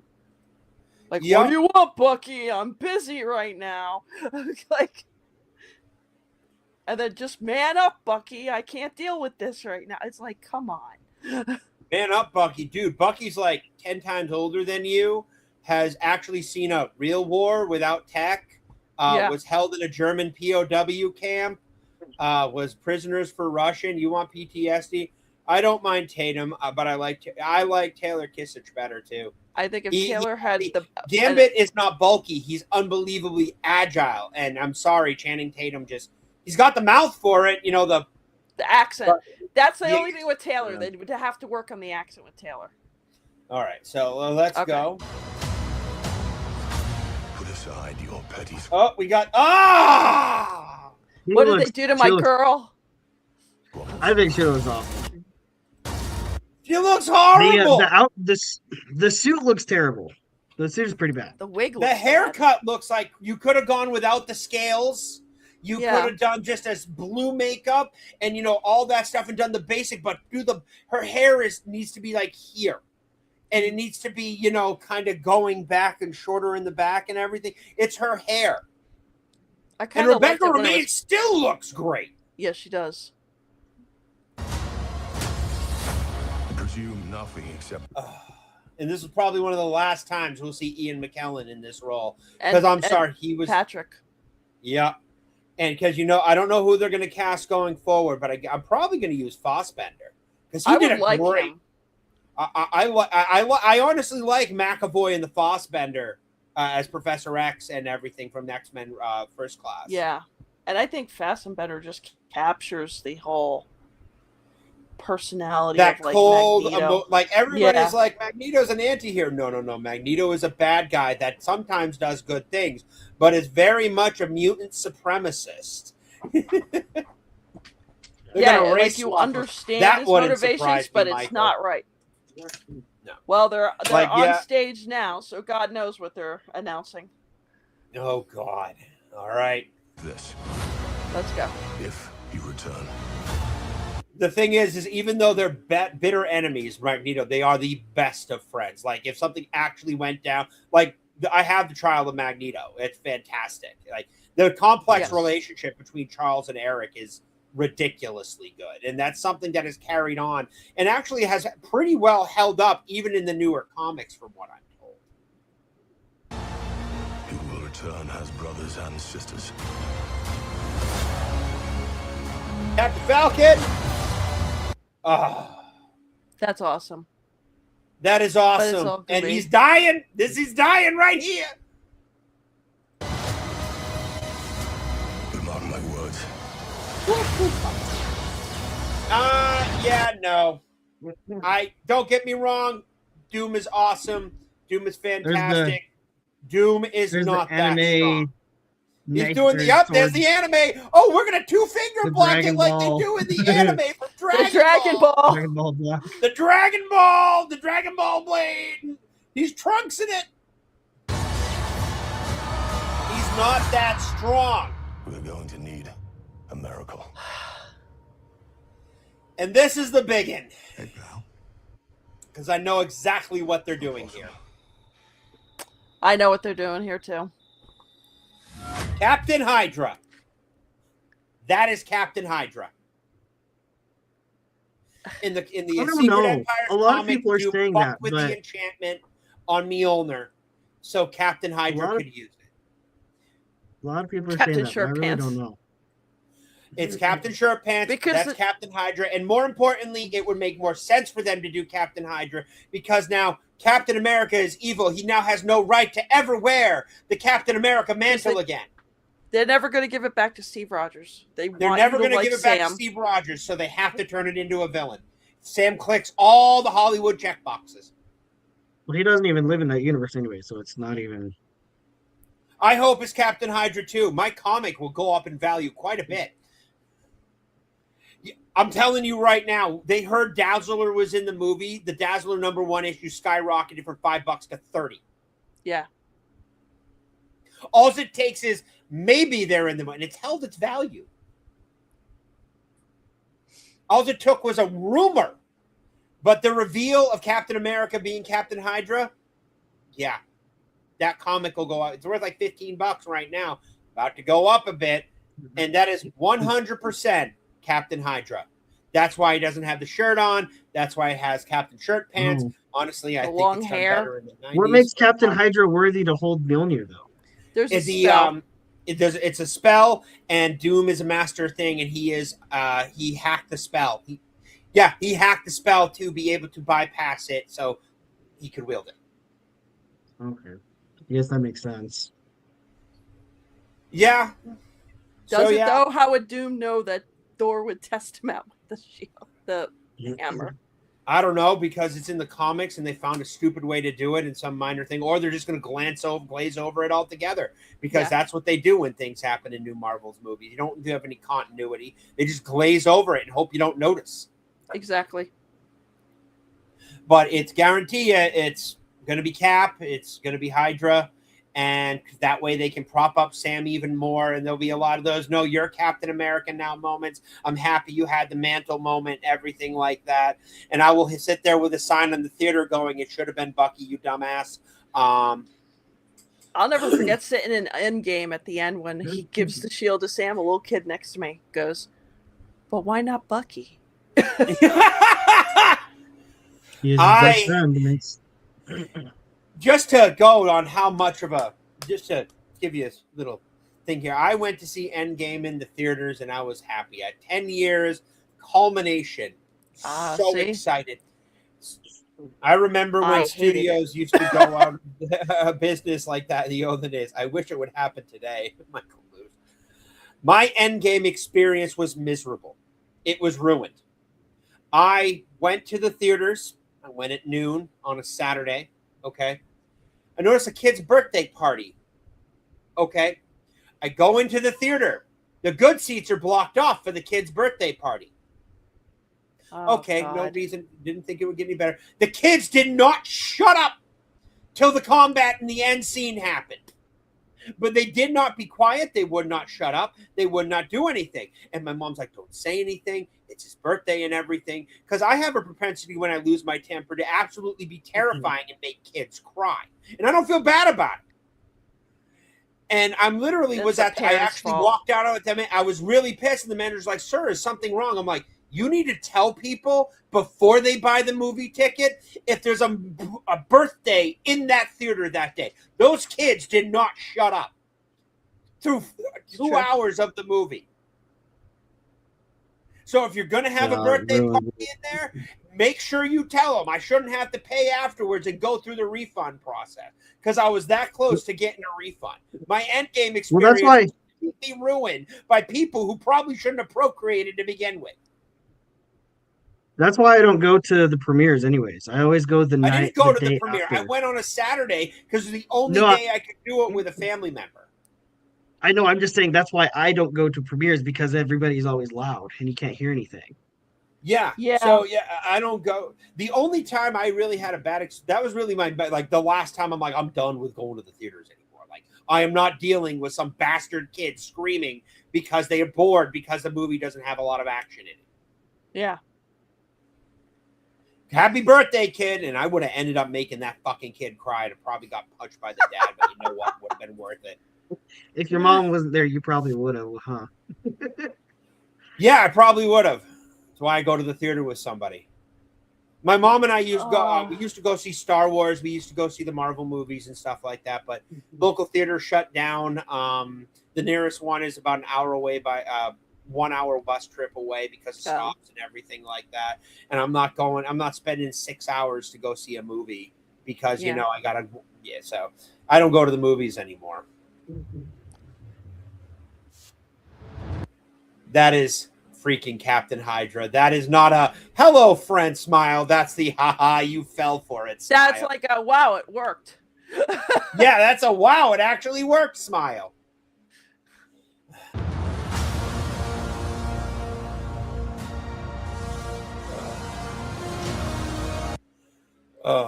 This pretty much sums it up. What the fuck? I should send you.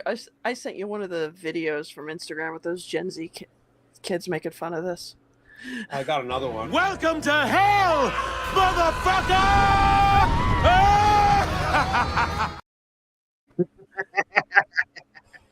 I hate that. I know. I hate multiverse stuff to begin with. So. I It's like too convoluted multiverse for a movie. For a movie, in comic books and even novels, it works really well. In book, because of the time difference between the things coming out and everything like that, it is so hard to stick with continuity because you have to have the same writing team on everything. You have to have the same, all of that shit. So this is the supposed leak that happened for Endgame. No, come on. Yeah, bring that up. Sure. Yeah, I'm bringing it up. So I actually held on to this for a while. Yes, I saw that about Ryan Gosling. I'm reading your comments while you're doing that. Yeah, we saw that he might be playing Ghost Rider. They confirmed it. They did? Yeah, I heard that. Yes, they just confirmed it, and they just confirmed a new casting for T'Challa. But my question is he T'Challa or Junior? Probably Junior, because that's it's Junior. Because that's what happened. That's what happened in Wakanda Forever. Oh, Black Captain America. All right, let me. I don't know who this guy is. I'm trying to look him up. Window. All right.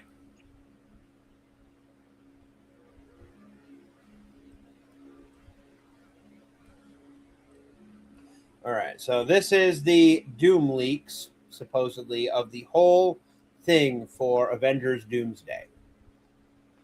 Full plot description. And tell me if you saw that freaking trailer, does any of this match up? Doomsday opens in New York City on Tobey Maguire's Spider-Man Earth. He's fighting Deadpool and Wolverine, where he's set there and the killing bomb who were sent there with a planet-killing bomb built by Beast to destroy Tobey's world in order to save their own universe, which I don't believe they would ever do. Charles Xavier, the real Charles Xavier, would never allow such a thing to be done. They would try to find another way. Wolverine stays behind when it detonates. Both he and Tobey Spider-Man, along with everyone on that Earth, are killed. If that is actually true, that will get people to walk up out of the theater. You do not desecrate Tobey Maguire's Spider-Man. I still love the scene where it's like, hey, are you going to suit up or are you just going to walk around all day looking like a youth minister from No Way Home? And he's just like, oh, yeah. And he pulls down and you see the spider suit. I'm like, it's the Raimi suit. Deadpool escapes and returns to his own world, which we see in the distance. Charles Xavier watches the destroyed world below with sadness. Yup, we saw that. Below with sadness, but they had no choice. We cut to Tony's funeral. Steve speaks with some of the heroes, including Ant-Man, before returning the stones. He goes back in time and chooses to stay with Peggy. They have a son, Jim. One day, Loki visits them. We saw that. We saw Loki in the house where Steve walks into, very lighting and everything like that. Loki season 2 finale. He tells Steve that the TVA and warns him that they will soon prune this timeline because Steve was never meant to be here where he meant to live where he or his son. Loki offers them a way out. He can take them to a universe where they don't exist and can live in peace. The Fantastic Four's universe. Okay, that would make a lot of sense. Before leaving, Loki gives Steve a special card to contact him. Steve gives him his family. Steve lived with his family for 10 years. We see Dr. Doom visiting Sue Franklin. Sue and Franklin clearly know each other. Doom says he has come to speak with Reed. He warns him that the incursions reveals that the universe is next. He proposes a plan. They must travel to Earth with him to Earth 616. Yep. See, this is what they started to do in Spider-Man No Way Home and the Spider-Man with Mysterio. They're forcing to say that the 616 is the main continuity and the comics aren't anymore. Right. Doom also asked Reed whether it's possible for someone from another universe is living there. As they scan the planet and discovered an anomaly, and they find Steve Rogers and his family. They confront Steve, who recognizes them after living there for a decade. They explain that the incursions and ask him to come to the 616 to help the Avengers. Would make sense with everything we saw. We only see Steve on that station. We haven't seen him on the ground or anything like that. The first thing we see is on that space station with Thor. And Thor, they found Thor's ship. Remember, they found the ship at the end of the 616 in the continuity. They explain the incursions. 616 to help. They travel there, and Steve successfully persuades the heroes to listen. They persuades them to listen to Doctor Doom. Basically, Doom playing the "I'm here to help" card that Doom is so good to playing at to get ahead of his devices. Give you what you want in the meantime, because it still feeds into my larger plan. On each of the Earth will permanently separate the universes and stop the incursions. They will split into teams, and each one goes on another Earth, place a cannon there. Meanwhile, Steve tells Thor they met Loki, who is still alive. Yep, I can see that happening in that little scene, and which would explain why he's Captain Hydra. Thor also asked Steve to take him to him. Using Loki's card, they locate the TVA. But they will arrive. But when they arrive, everyone is dead, and Loki has his heart ripped out and realize that Doom is responsible. That would make 100% sense. Steve goes back to confront Doom, who reveals his true plan is to allow the incursions to happen so he can rebuild the multiverse in his own image and resurrect his dead family. He takes Steve to his castle in Latveria on Earth, where Steve meets the Doom's followers, masked witches. One of them impersonates Peggy to manipulate him. Doom reveals to Steve that his presence in the other universes triggered their incursions because he didn't belong there. It has also led to the death of Doom's family. Doom became obsessed with stopping the incursions, conducting dangerous experiments. One of them failed, killing his family, leaving him disfigured, and forcing him to wear the mask and armor. No, he doesn't. He wears the mask and armor because he is one vain motherfucker. Yes. Oh, we lost Gingy. Doom announces the Avengers are. He kills Steve's son in front of him. He kills a 10-year-old kid. I could see Doom doing that. The Fantastic Four and the Avengers and the X-Men all unite and march on Latveria. Thor prays to Odin and send him an army from Valhalla. The massive war erupts on Earth and beginning to collide. Everything eventually crushes the Earth and all are destroyed. Everyone killed except Doom. He stole Loki's powers and he creates Battle World, and then we get the Secret Wars. Yeah.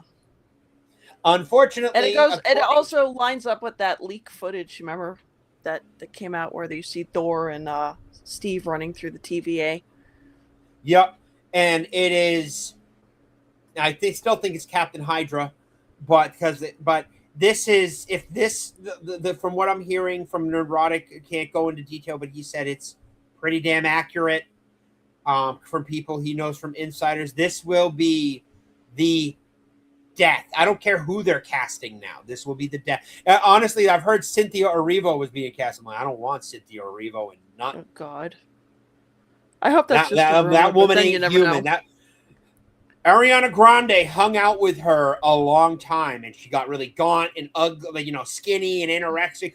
Ariana Grande no longer hung around with her, and she got healthy. She got happy. That woman ain't human. Like there ain't no one convinced me on this. That woman ain't human. I think that woman is masquerading as evil. Using long claws and nope, woman ain't human. We need a young priest and an old priest. Yep. But if that's the thing, seriously, if Disney thinks they're going to make money. Now comes the part where we throw our heads back and laugh. Ready? Ready! It's gonna make some great content, though.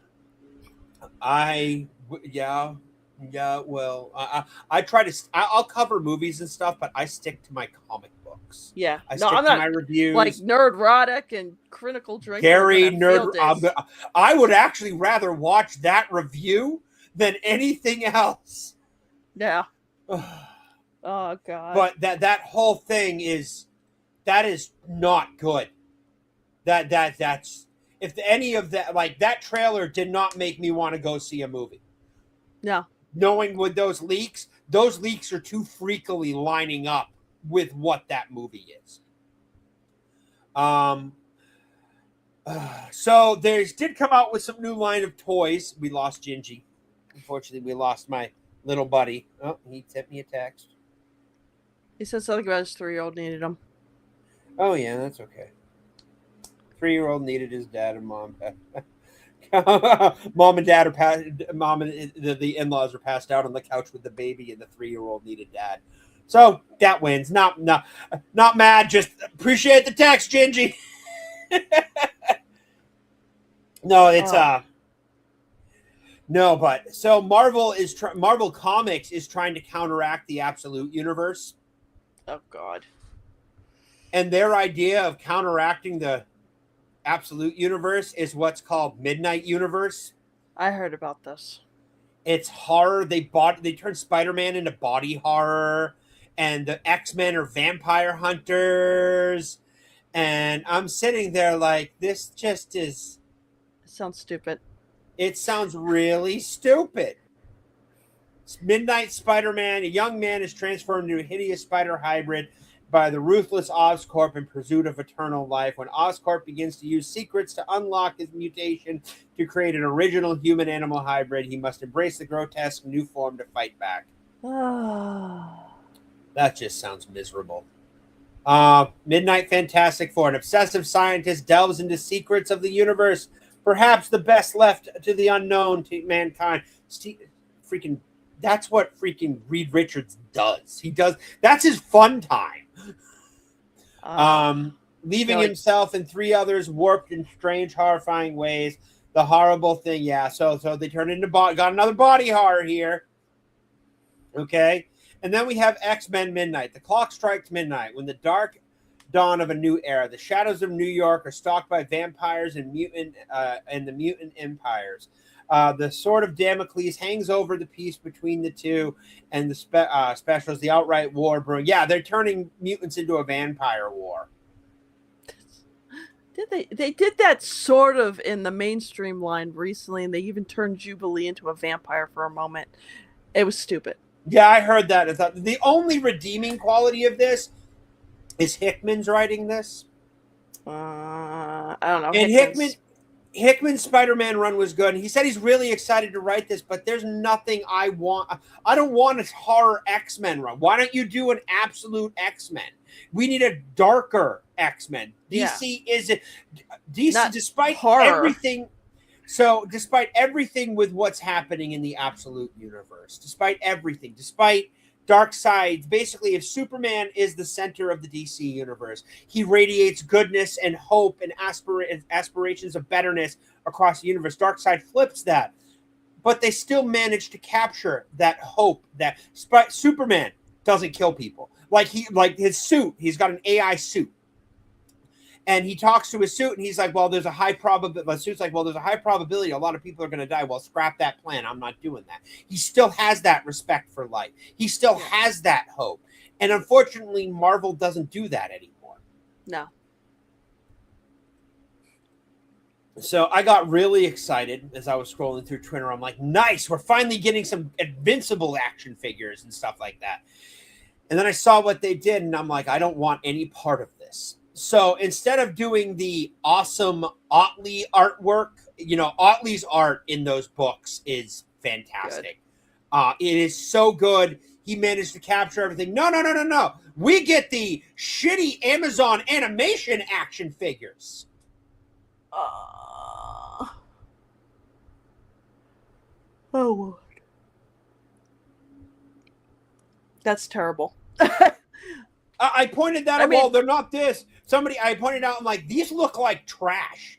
I pointed out, well, they don't have the rights to the comic ones. Well, maybe they should have gotten the rights to the comic ones, not the ones for Amazon. And Robert Kirkman's right there. Kirkman's right there. He's like, hey, Kirkman, can we get the rights for these? There's another one. And, I like Omni-Man. It's hard to fuck up Omni-Man. Omni-Man can, the art in the show do a very good job. The art in the comics and the art in the show, Omni-Man looks the same. He does. It's hard to fuck up, but Battle Beast is more hulking and menacing. He has got more detail in his face. And these just look like literally, like we need McFarlane to take on the Invincible toys. Because he'll do them right. Oh, and they also apparently had a Thrag. We got Adam Eve here, which I can't stand that character. I think she's unbelievably miserable. I have a lot of theories about what they're going to do in the next show. So, like, as you know, like the question, a lot of stupid, like, he got the abortion because, you know, Mark went away to war, to the Viltrumite War. I didn't like that, but I know they're going to spin it. Mark's going to sleep with Anissa because he felt upset about what Eve did. And finally going to give in to Anissa and give what you want. So that way they can make Mark look out to be the bad guy and her to be the innocent one. Instead of him getting raped. And save him from getting raped. That's what they're going to do with it. And you know it. Yeah. I know it. And that's how they're going to spin it. I'm calling it now. Freaking July 25th. Bookmark this. And I don't really care for Adam Eve. I don't think she's good enough for Mark. I don't think Anissa's good enough for Mark. I think Mark needs to be the strong single stoic hero type. I really did. Yeah. Unfortunately, this is one of the things that takes Invincible down from something that could be a 10 to like a 7.5, because it's great. It's an action comic. It hits all the tropes, but he doesn't complete some stories and other stuff like that. So we got that. There's Alan the Alien. I don't want action figure. I want statues. I want McFarlane quality statues of Alan, not just one Alan. We got early Alan. We got, you know, end of Viltrumite, end of, oh, look, I survived a nuke Alan. Thrag looks good at least, although I still think he's taller than Alan, but okay. Thrag looks pretty decent. Looks like these look like the action figures I used to buy as a kid out of the blister packs. Yeah. You know, like right off the shelf, the $3 to $5 action figures. And I'm probably charging $30 a figure. They probably will. And then we have, Nolan. Oh, there's Conquest. I did like Conquest. The Battle Beast run is really good so far, man. It's seriously awesome. But yeah, Conquest looks good. Unfortunately, it's bloodied up. They probably got swappable heads and stuff like that. But yeah, no, see, these look like trash. Seriously, why can't we get ones based on the comics and not the trash animation show? Considering Jada has the rights to show TV show figures and not comic figures, we can get the ones based on comics. Seems like your beef is with the show's character design and not the figures themselves, because these look pretty damn incredible. Yeah, they look incredible for the shit animation that's coming off of Amazon. Oh, no, I got ratioed. Somebody liked my comment more than him. Oh, urge to call him Melanie Macword is really high. We're probably going to have to customize Adam Eve and comic accuracy just like... Yeah, so it's... These just look like the shit show. And don't get me wrong, the show is a great, abridged, dumbed-down version of the comic. It hits all the big points, and that's all it needs to do. Unfortunately... Now that's all anybody is going to say. Well, that didn't happen in this show, which makes me want to beat them over the head with an omnibus. Repeatedly. Oh, man. We did get some McFarlane toys coming out. Anything good? The Absolute run is killing it. Like, this is the level of, like, Invincible that I want. Like I want this kind of detail, but for an Omni-Man figure. Yeah. That's a McFarlane Absolute Edition, Nick Dragotta Limited Edition resin statue. Yeah. That's what you want. And select retail. How much is this Bad Rabbit retailing for? This Bad Rabbit has no price yet. Oh, wait. Pre-order now on Amazon. Currently unavailable. Wow, they're sold out already. Wow. Got announced yesterday. McFarlane's. I'm just looking for a price. $250. Ships in January. And it's got a nice little comic background for the first issue. That looks fantastic. We need more of that. What else? I got some other stuff. Yeah, I know, but just Marvel Comics will go away. DC will be the main one. We got some new absolutes. They're introducing some new characters. But we do have one more thing I wanted to mention. I saw this, and I could not go through a stream without it. They did the Spaceballs. Oh, yeah. Premiere. And Rick Moranis, who has not been back to act. He retired from acting for all the right reasons. His wife got sick and died, and he's like, I can't do this anymore. I need to raise my kids. Good man. And he stepped away from everything, and they got him back for this. They got him back for this, and he got a standing ovation at Comic-Con. It's great. That is just awesome.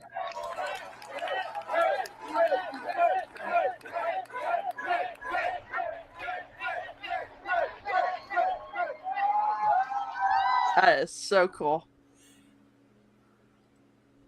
I loved him in Honey, I Shrunk the Kids. I liked him as Louis Tully and Ghostbusters. And then he just vanished, and I never understood why till I was older. And then I'm like, there is no greater thing to do than doing that. And that is absolutely fantastic that he did. And the fact that he's back as Darth Helmet and he's back as all that is absolutely phenomenal to see. Yeah. But yeah,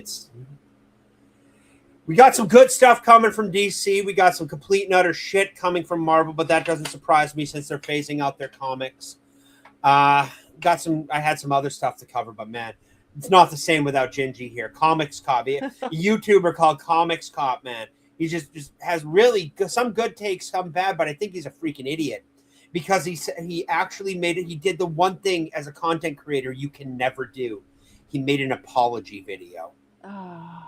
He didn't stick, but he said something dumb and it pissed off his community, and he made an apology video. And I'm like, I cannot take anything you say seriously anymore. Never bend the knee. Stick behind your convictions. If you don't want to say it on the internet, don't say it on the internet. Exactly. Because the internet doesn't forget. But he has some good takes. He just started reading The White Knight. I can't wait to hear what he thinks with him. And I can't wait to call him an idiot, because that's what I do every week.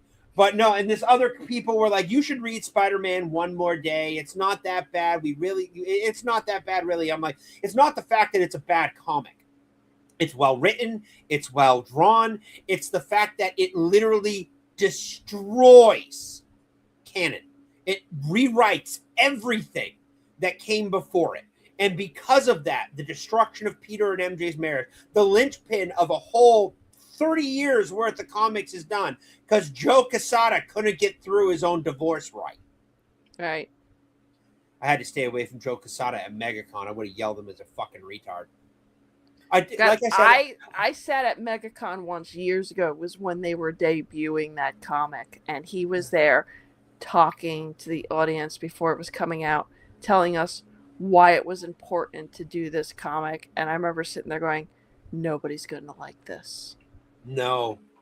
The only other person I didn't get to meet Daniel Weiss. I didn't get to find his booth. They really messed up the layout of the convention.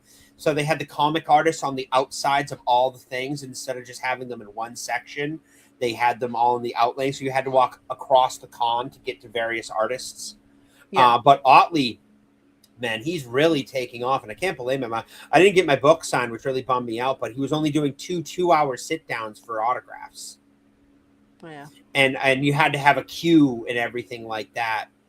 And I'm like, then I'm just, I couldn't. So what I'm going to end up doing is I do love Otley's art. I've actually found out on his website, he has $25 prints that he signs, and you can get them to you. So normally I have a thing of the experience of it's not the autograph that means it, it's the experience of meeting them and everything like that. This is one of those that I just really want on the wall. You know, like they have one of the Conquest. They have one the Stand Ready for My Arrival worm. You know, that iconic scene where he's like, oh, shit's about to get real.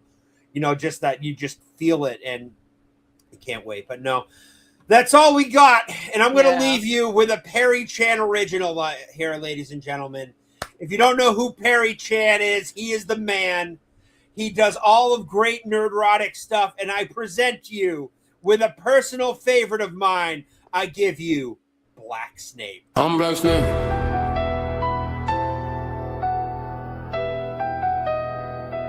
Yeah, I'm Black Snape.